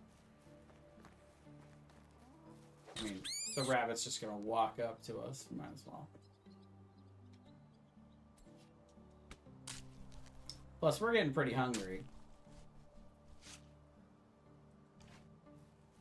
So meat is another thing that you can put in these compost bins that we're gonna build. Actually, before I forget, I'm gonna do that right now. So technically, it's a decoration workstation. No. Yeah, farming workstation.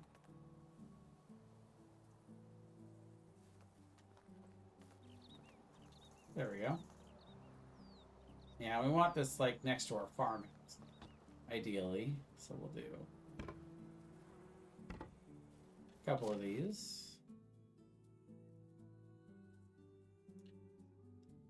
So you can see we filled one of these with unripe berries.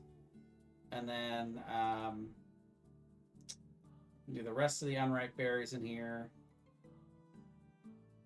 And it'll still fit 116 meat. So yeah, those compost bins will be filled, which is awesome. So those will all turn into rot. And then we'll cook the rest. So we're gonna cook all of the roasted, we're gonna cook this all into roasted meat, which should give us hopefully enough right there for the blacksmith, or the smithy. Yeah, perfect. I'm gonna put this in the food storage for everybody to eat. That would be after I eat, because I'm hungry. Perfect.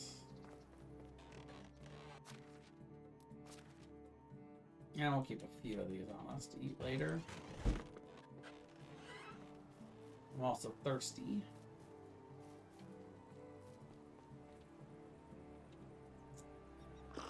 Good reward after a full day of hunting. Let's see, they're still hard at work.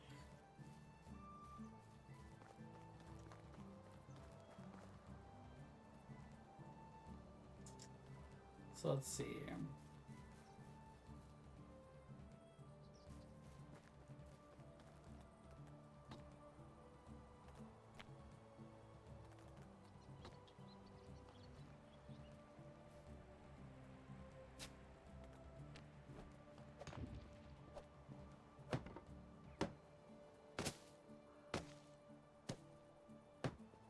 I'm out of straw. I knew we were going to need a lot of straw. Okay. That's fine. I know where we can get straw. Yeah, the other thing we can do is, especially for production experience, we turn most of this leather into simple bags. And that's something we can sell pretty easily. So since we're going to go into town anyway, we'll do that.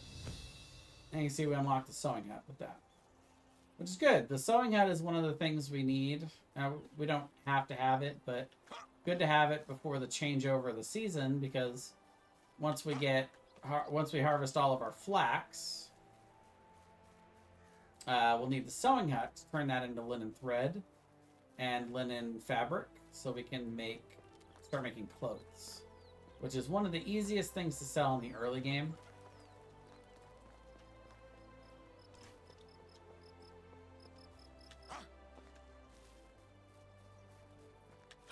Take a dip in the river so we can get ourselves clean finally. Been so dirty for so long. It's really going to affect us when we started trying to talk to people.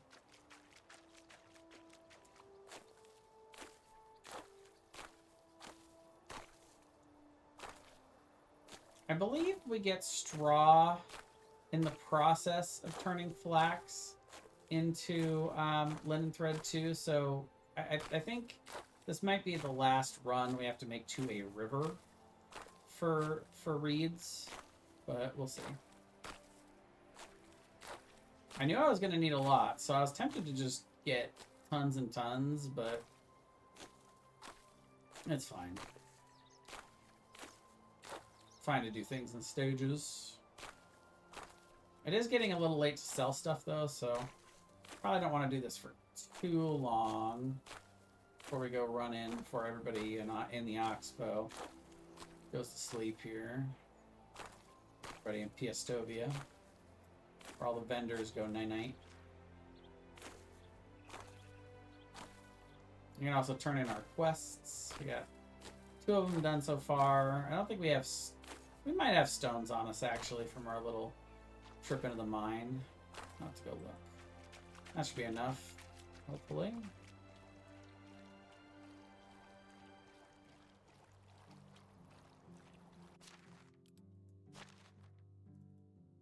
We do. We have double the stones we need.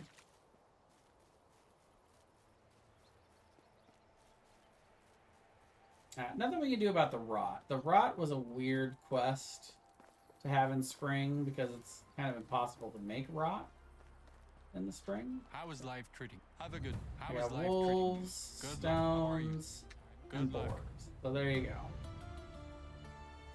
Just coin for us. You can see all the vendors have left here, but a lot of times they're just hanging out over here. Or, you know, there's always the tavern keeper. So you can see we got, oh, we can sell some birch seedlings. That's good. 130 for those, and then the simple packs. We'll keep a couple of these for farming. But, yeah, otherwise, yeah, 441, that's great. We'll take them. And I don't think there's anything else we really want to sell.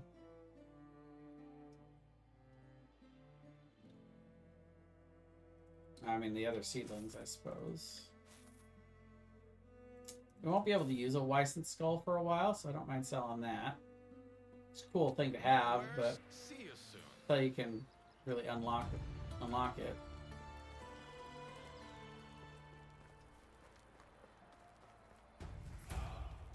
Oh, we get a point in diplomacy. Excellent.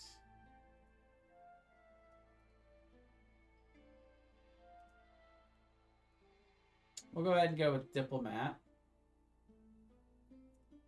So get more dynasty rep. And then we'll probably just do straight up 3 in barter next. So we get better selling prices, get more money faster. Selling and buying.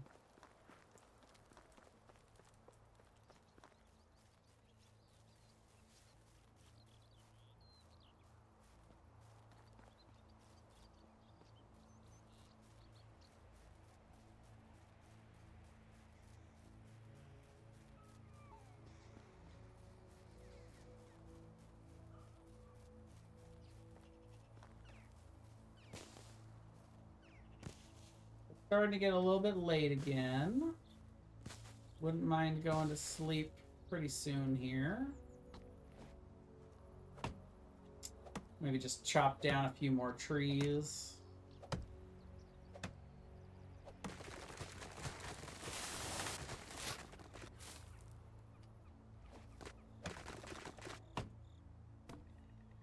As we slowly expand out our village.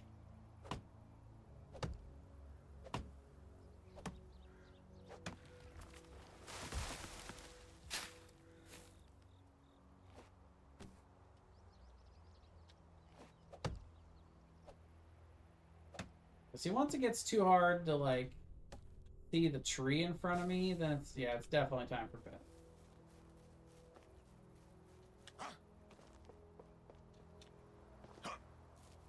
That jump did not work.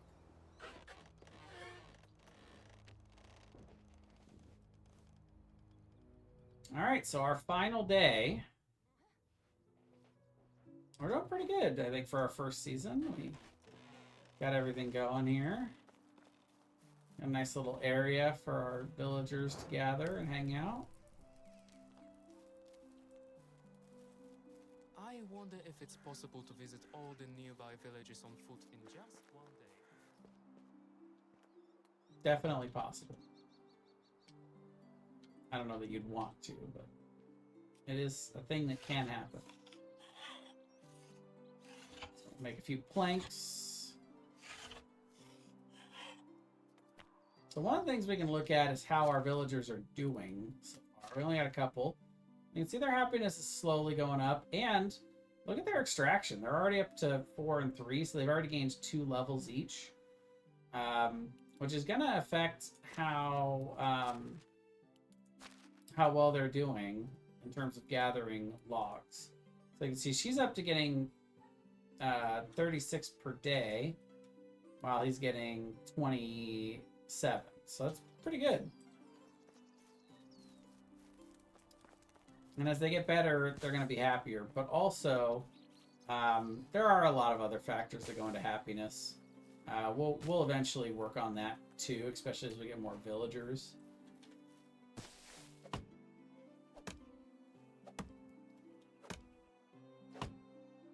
But yeah, we kind of got everything done that we really needed to get done so far. So now it's all kind of gravy from here.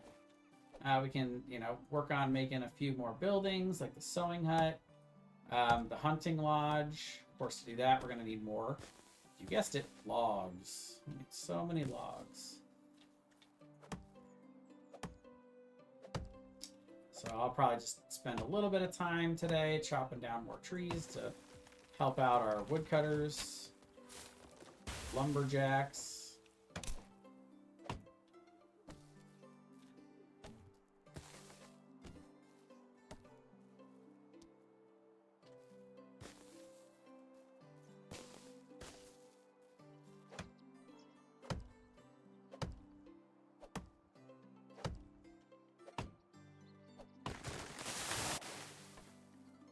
What are you doing, girly? You getting up? No, just turning around a little? Okay.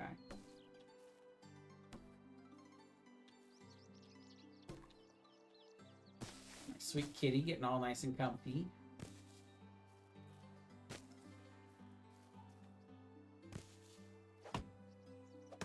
Yeah, so this weekend I was supposed to be going up to Toronto to play in the Toronto Pokemon Trading Card Game Regional Championships, but unfortunately, my flight it didn't get canceled, but it got delayed past the point where I could make the connecting flight from Denver to Toronto, and they didn't have any way to get me to Toronto yesterday, or really in time for the tournament, and so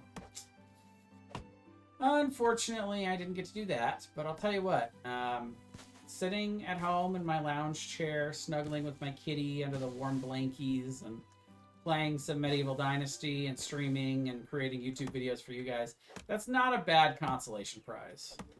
Plus, I got my flight and hotel fully refunded, so that was good. I guess technically saved myself a bunch of money.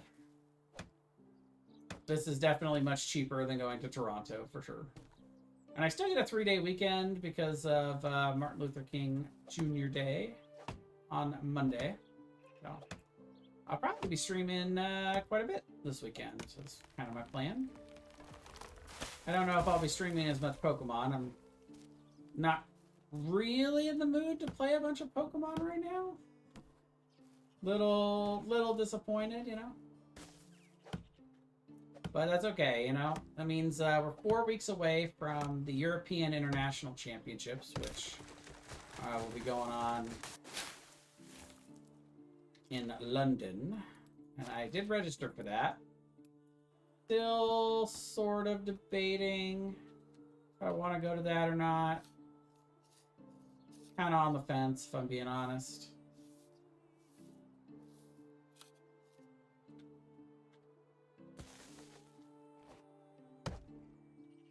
Does involve a 10.5-hour flight.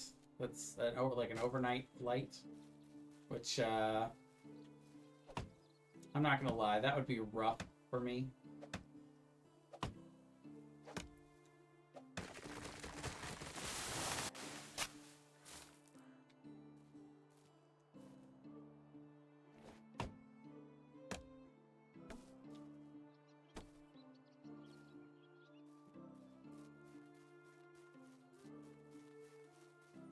not to mention, like, the time change, which would be crazy. You know, I would probably want to go an extra day or two early, which means more time away from, you know, home and my kitty, which I don't like.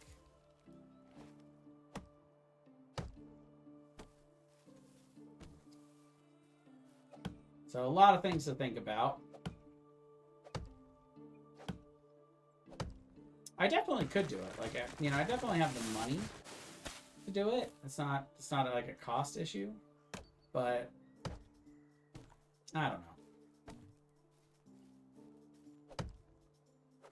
know. Of course, the international championships are the best opportunity to make points for the season, and I do feel like I'm on a bit of a hot streak right now in terms of the deck I'm playing and my general game knowledge. So I think I would have a good chance to do well there. Just like I thought I would have a good chance in Toronto this weekend, which, again, part of the disappointment.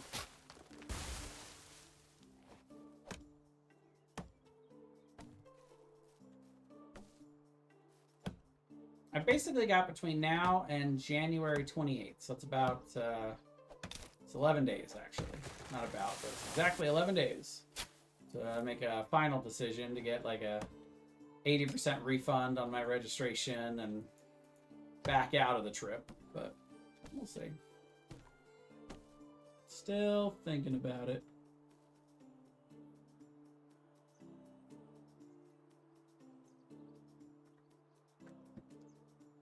Never been to Europe, so that would be kind of the cool part, would be getting to go there for the first time. And I'm not much into traveling, to be honest. I don't really enjoy it much, and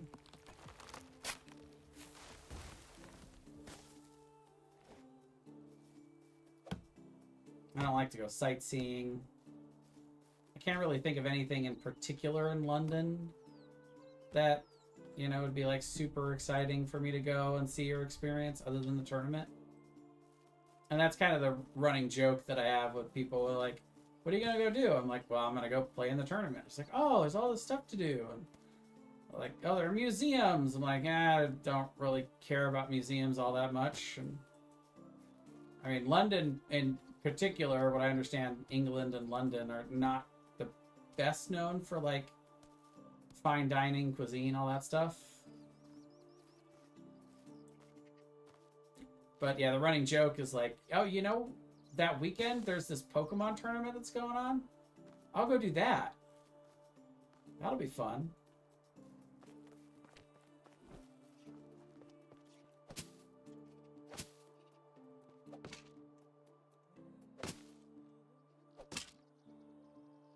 All right, so there's the kitchen done. So we can start cooking some, speaking of fine dining. And then let's get smithy completed. Beautiful. Now we can start doing some better tools and stuff.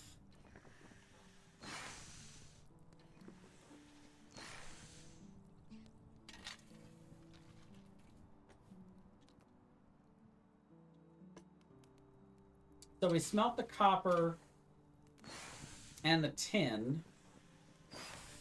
And then with that, we can create bronze bars out of the copper and tin bars. However, there's no point in making the bronze bars until we can craft, which we get a new level in production, which we'll take. So yeah, I think we'll do builder trance. So, like, for instance, for tools, when we go to bronze, you can see we got to get to at least 500 production before we can even unlock any of those. So there's no point in putting our copper bars towards making bronze bars until we can make bronze stuff. So one of the first things I like to make is copper axes. There are other copper tools we can use here, but we'll start with these, which of course can be used by us, but also can be used by our lumberjacks. So it'll last them a little bit longer, because we can see they're probably, yeah, they've only got 2 stone axes left. So, you know, by all means, let's get some copper axes in here. And we'll also equip ourselves with that.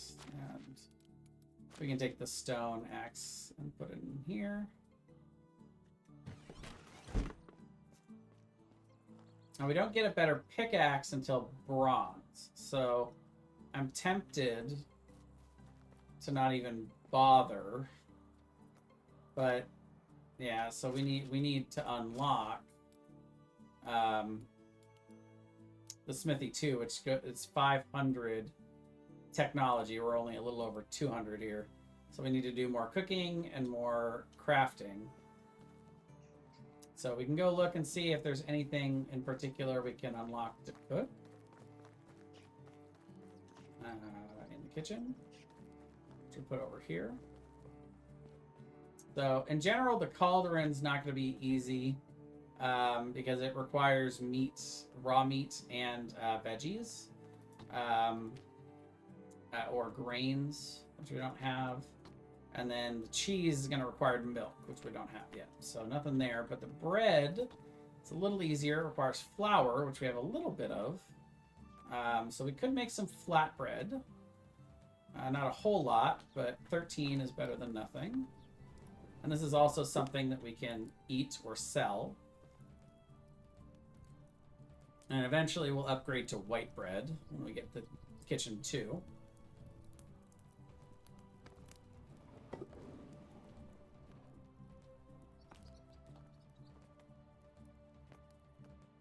One of the cool things about doing that is it empties out our buckets. Because it uses the buckets of water. So then we can go back and refill the buckets of water for more extraction XP.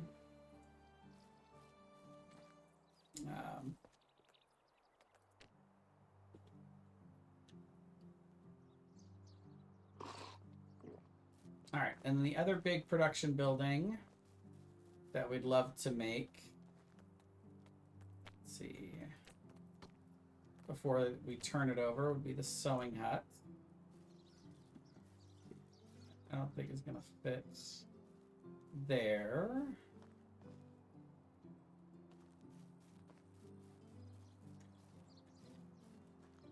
Too uneven.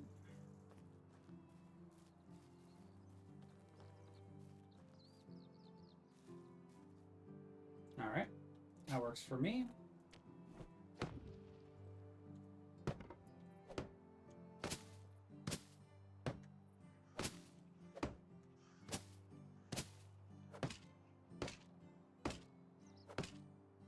Beautiful.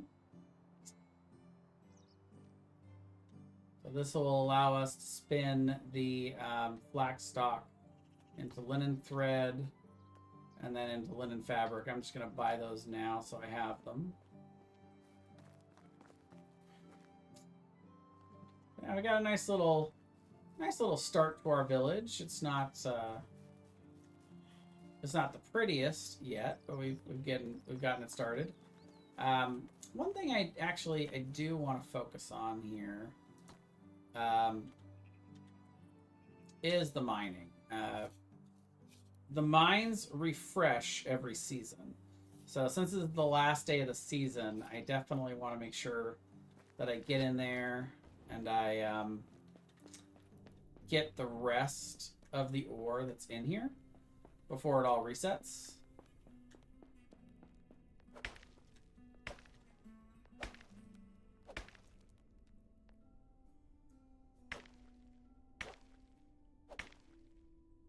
Miner's trance going here.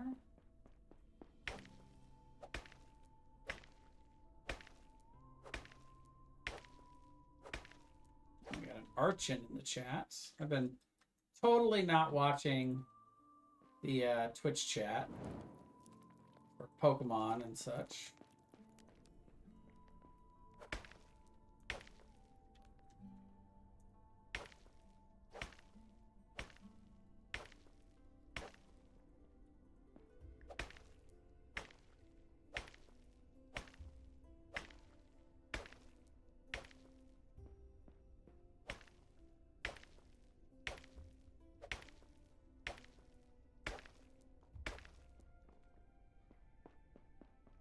And being diligent about this part of the game, about going in and mining this this mine shaft every single season, it'll have good dividends. It'll give us a lot of extraction XP to get us closer to building it into a full mine sooner rather than later.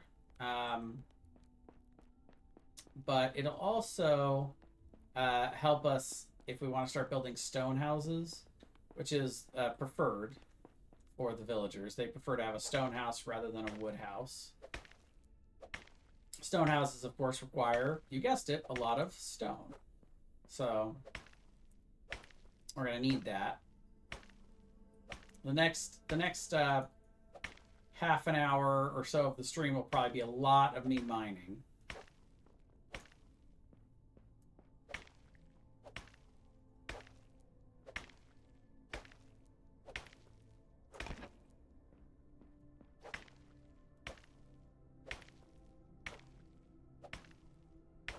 And it would be particularly nice if I could get to, and so there's another level in extraction, which hopefully is the 2. Perfect, because now we can get 2 more points in Miner's Trance. So this will go by a lot quicker. So you can see right now we have the 1 stack of Miner's Trance. As we finish this deposit, you can see it'll go up to 2. And then you'll notice we are going a little faster. And then the 3. Even faster.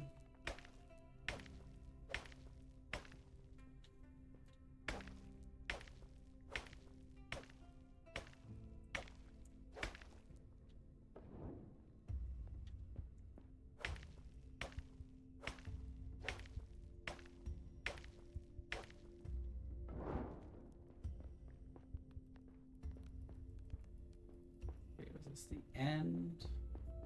No.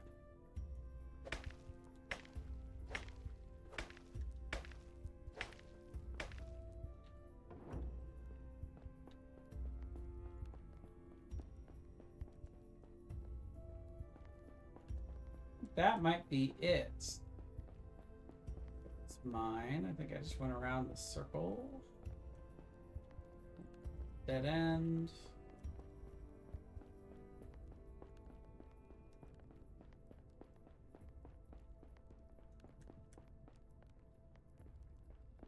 Yep. All right, we got it all. So now, of course, if we want more, we could go back to another mine. There are a few other locations that have them. One up here. There's one over in this area. There's one way up here, and then there's one down here that even has iron. But oh, and then there's one right there. So eventually we'll set up mines at all of those to send our villagers to go mine. But for now, this is where we can do our work.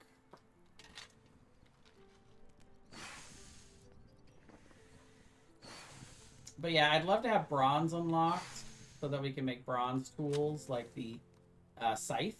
The bronze scythe would be really nice.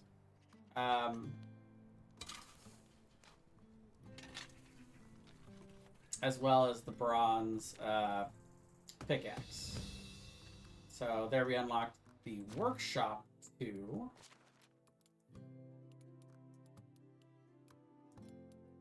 Which, yeah, next step is the smithy 2, but that's still going to require quite a bit. So the 2 things we can do for that, of course, is cooking and crafting. As we saw earlier, hunting was a big part of that. So if we want, we could start trying to hunt a little bit. One of the buildings that we should build. Let's see if there's any room for us to build it anywhere up here. Is the hunting lodge.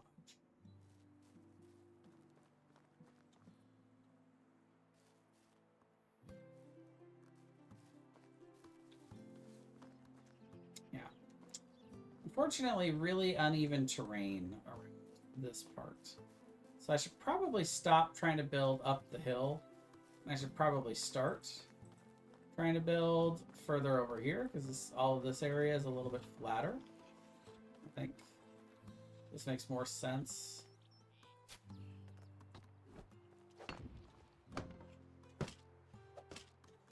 The other thing I would like to start building, of course, are houses. If we can build more houses, then we can start inviting more people and get more help on all this stuff. But you can see this unlocks arrows for us, which is good. And bows. So we got to get another 100 in survival before we can do the long bow. And either way, we're going to need linen thread. So that's a next season kind of thing anyway. But we can look at copper weapons in the smithy. See if maybe we can make some copper arrows. Should be able to do those. Yeah. We got lots of feathers, lots of bars. So this would make 50.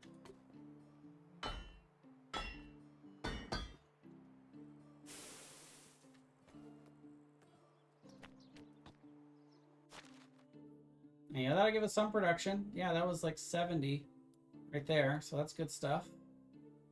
Or no, probably like 20, 25. But still, yeah. A little progress. But we will... Yeah. We'll do our copper arrows because we do have the one iron arrow, but that's not going to do much. And also eat some flatbread.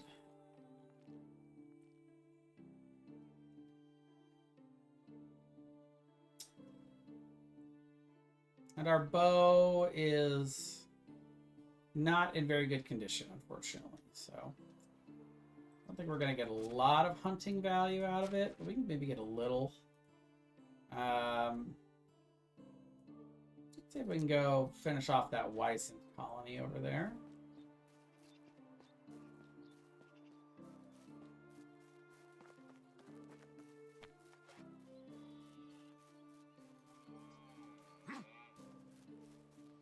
Well, hello there. How's it going, Janae? Doing my first official playthrough of Medieval Dynasty here, or at least my first streamed playthrough.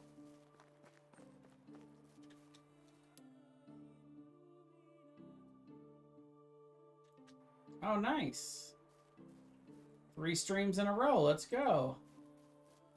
Okay, so there's our Wysant. See if we can kill this sucker. Big boy. Okay, well there goes our bow. Bow got its value though. Oh, we sidestepped him. Yeah, no problem. That's a badger running away from us. Totally forgot we didn't have any knives on us to skin, but that's okay. Make some stone knives real quick. Yeah. I probably should be watching Pokemon, but I don't know. It's kind of like jabbing a sharp spot right now, so I'm gonna give it a rest. Okay, so there's another Wysant over there. We can try to kill that one too. It's gonna be tough to kill it. Goldie versus Guardy. Makes sense. Those are the two. Wonder how... Yeah, that's about how close we can get. So again, we're going to try to... Oh, nope. Did not even get close to sidestepping it. Worst part is now it's got room to turn around at us. I'm going to try to stay behind it. So that's where we are safest. But it runs about as fast as we do, so we kind of have to get on the inside track on it without getting too close. Come on. Because if he turns around, then he can hit us again. There we go. Well, that's one hit. And he's still going pretty strong. Oh my gosh, he got stuck. Wow, that is jackpot right there. Little Wysant glitching. You know, we'll take those. Yeah, Mega Mawile is one of the things that are played in it occasionally. I'll be really interested to get all the information this time around from Toronto. Even though I won't really be able to use that much of it because the next tournaments are EUIC in Seattle, which is after the next set comes out. But some of it'll transfer still. So we're gonna get Tracker, which is awesome. We get to see animals in Inspector mode. And then we'll go Careful Hunter, so we get extra stuff from animals. But now, when we go into Inspector mode, along with all the... now we can see the animals. So, like, we can see over there, there's a badger. Come here, little guy. Uh-oh. Yeah, badgers will attack you if you attack them. Honey badger don't care.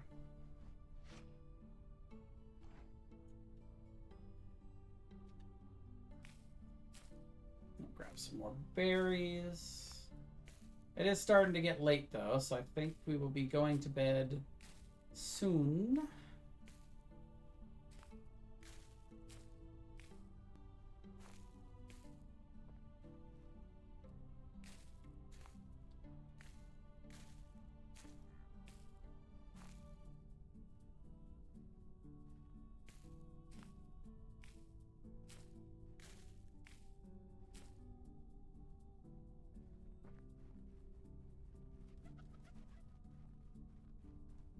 Deer.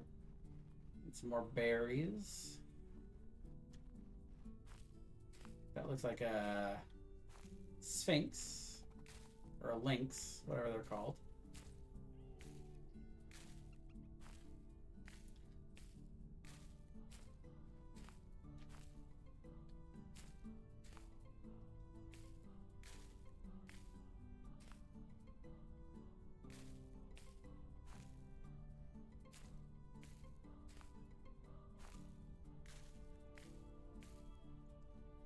All right, and off we go, back home.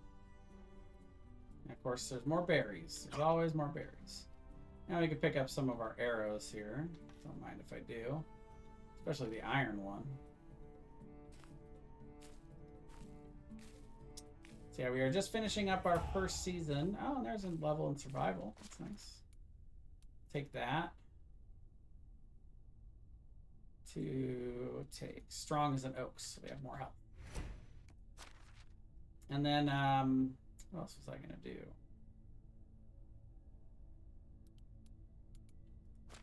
There was something I was about to do, but now I'm forgetting.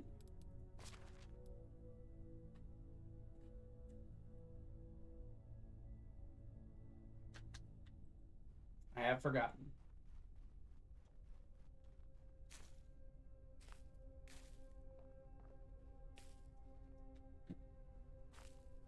It seemed like something important to do before the changeover. Oh yeah, right. I wanted to make sure that I have it down to 3 days instead of 5 days per season. Yeah. The first season we took 5, which was good. We probably could have done it in 3 days and it would have been fine, but we wouldn't have gotten nearly as much stuff done. But now it's 3 days per season will be perfect.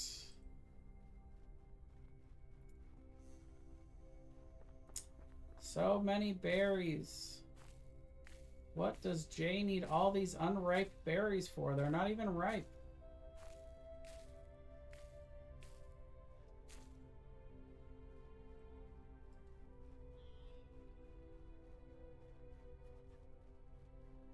You guys will find out. You guys will find out why I'm picking all the berries. See, now the animals show up in inspector mode, so it's much easier to see them and kill them. Much easier. No more rabbits getting away from me, man.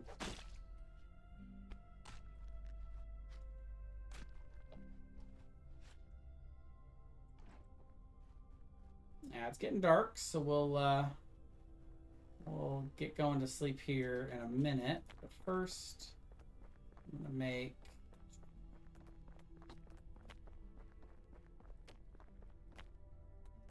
another compost bin.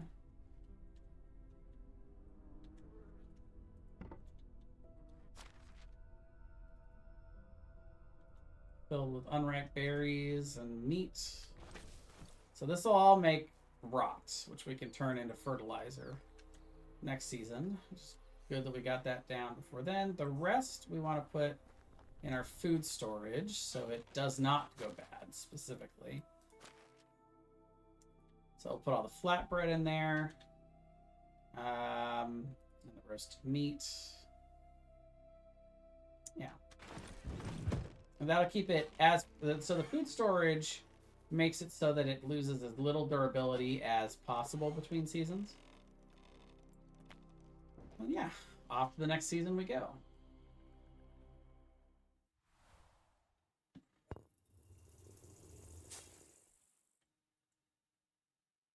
Summertime. All right, so I'm going to take just a quick little break. It'll probably only be a few minutes. But if you guys are watching this on YouTube, that is going to be the completion of episode number 1. Bit of a long entry episode, a little over 2.5 hours here. But we'll do a shorter second episode, probably about an hour and a half.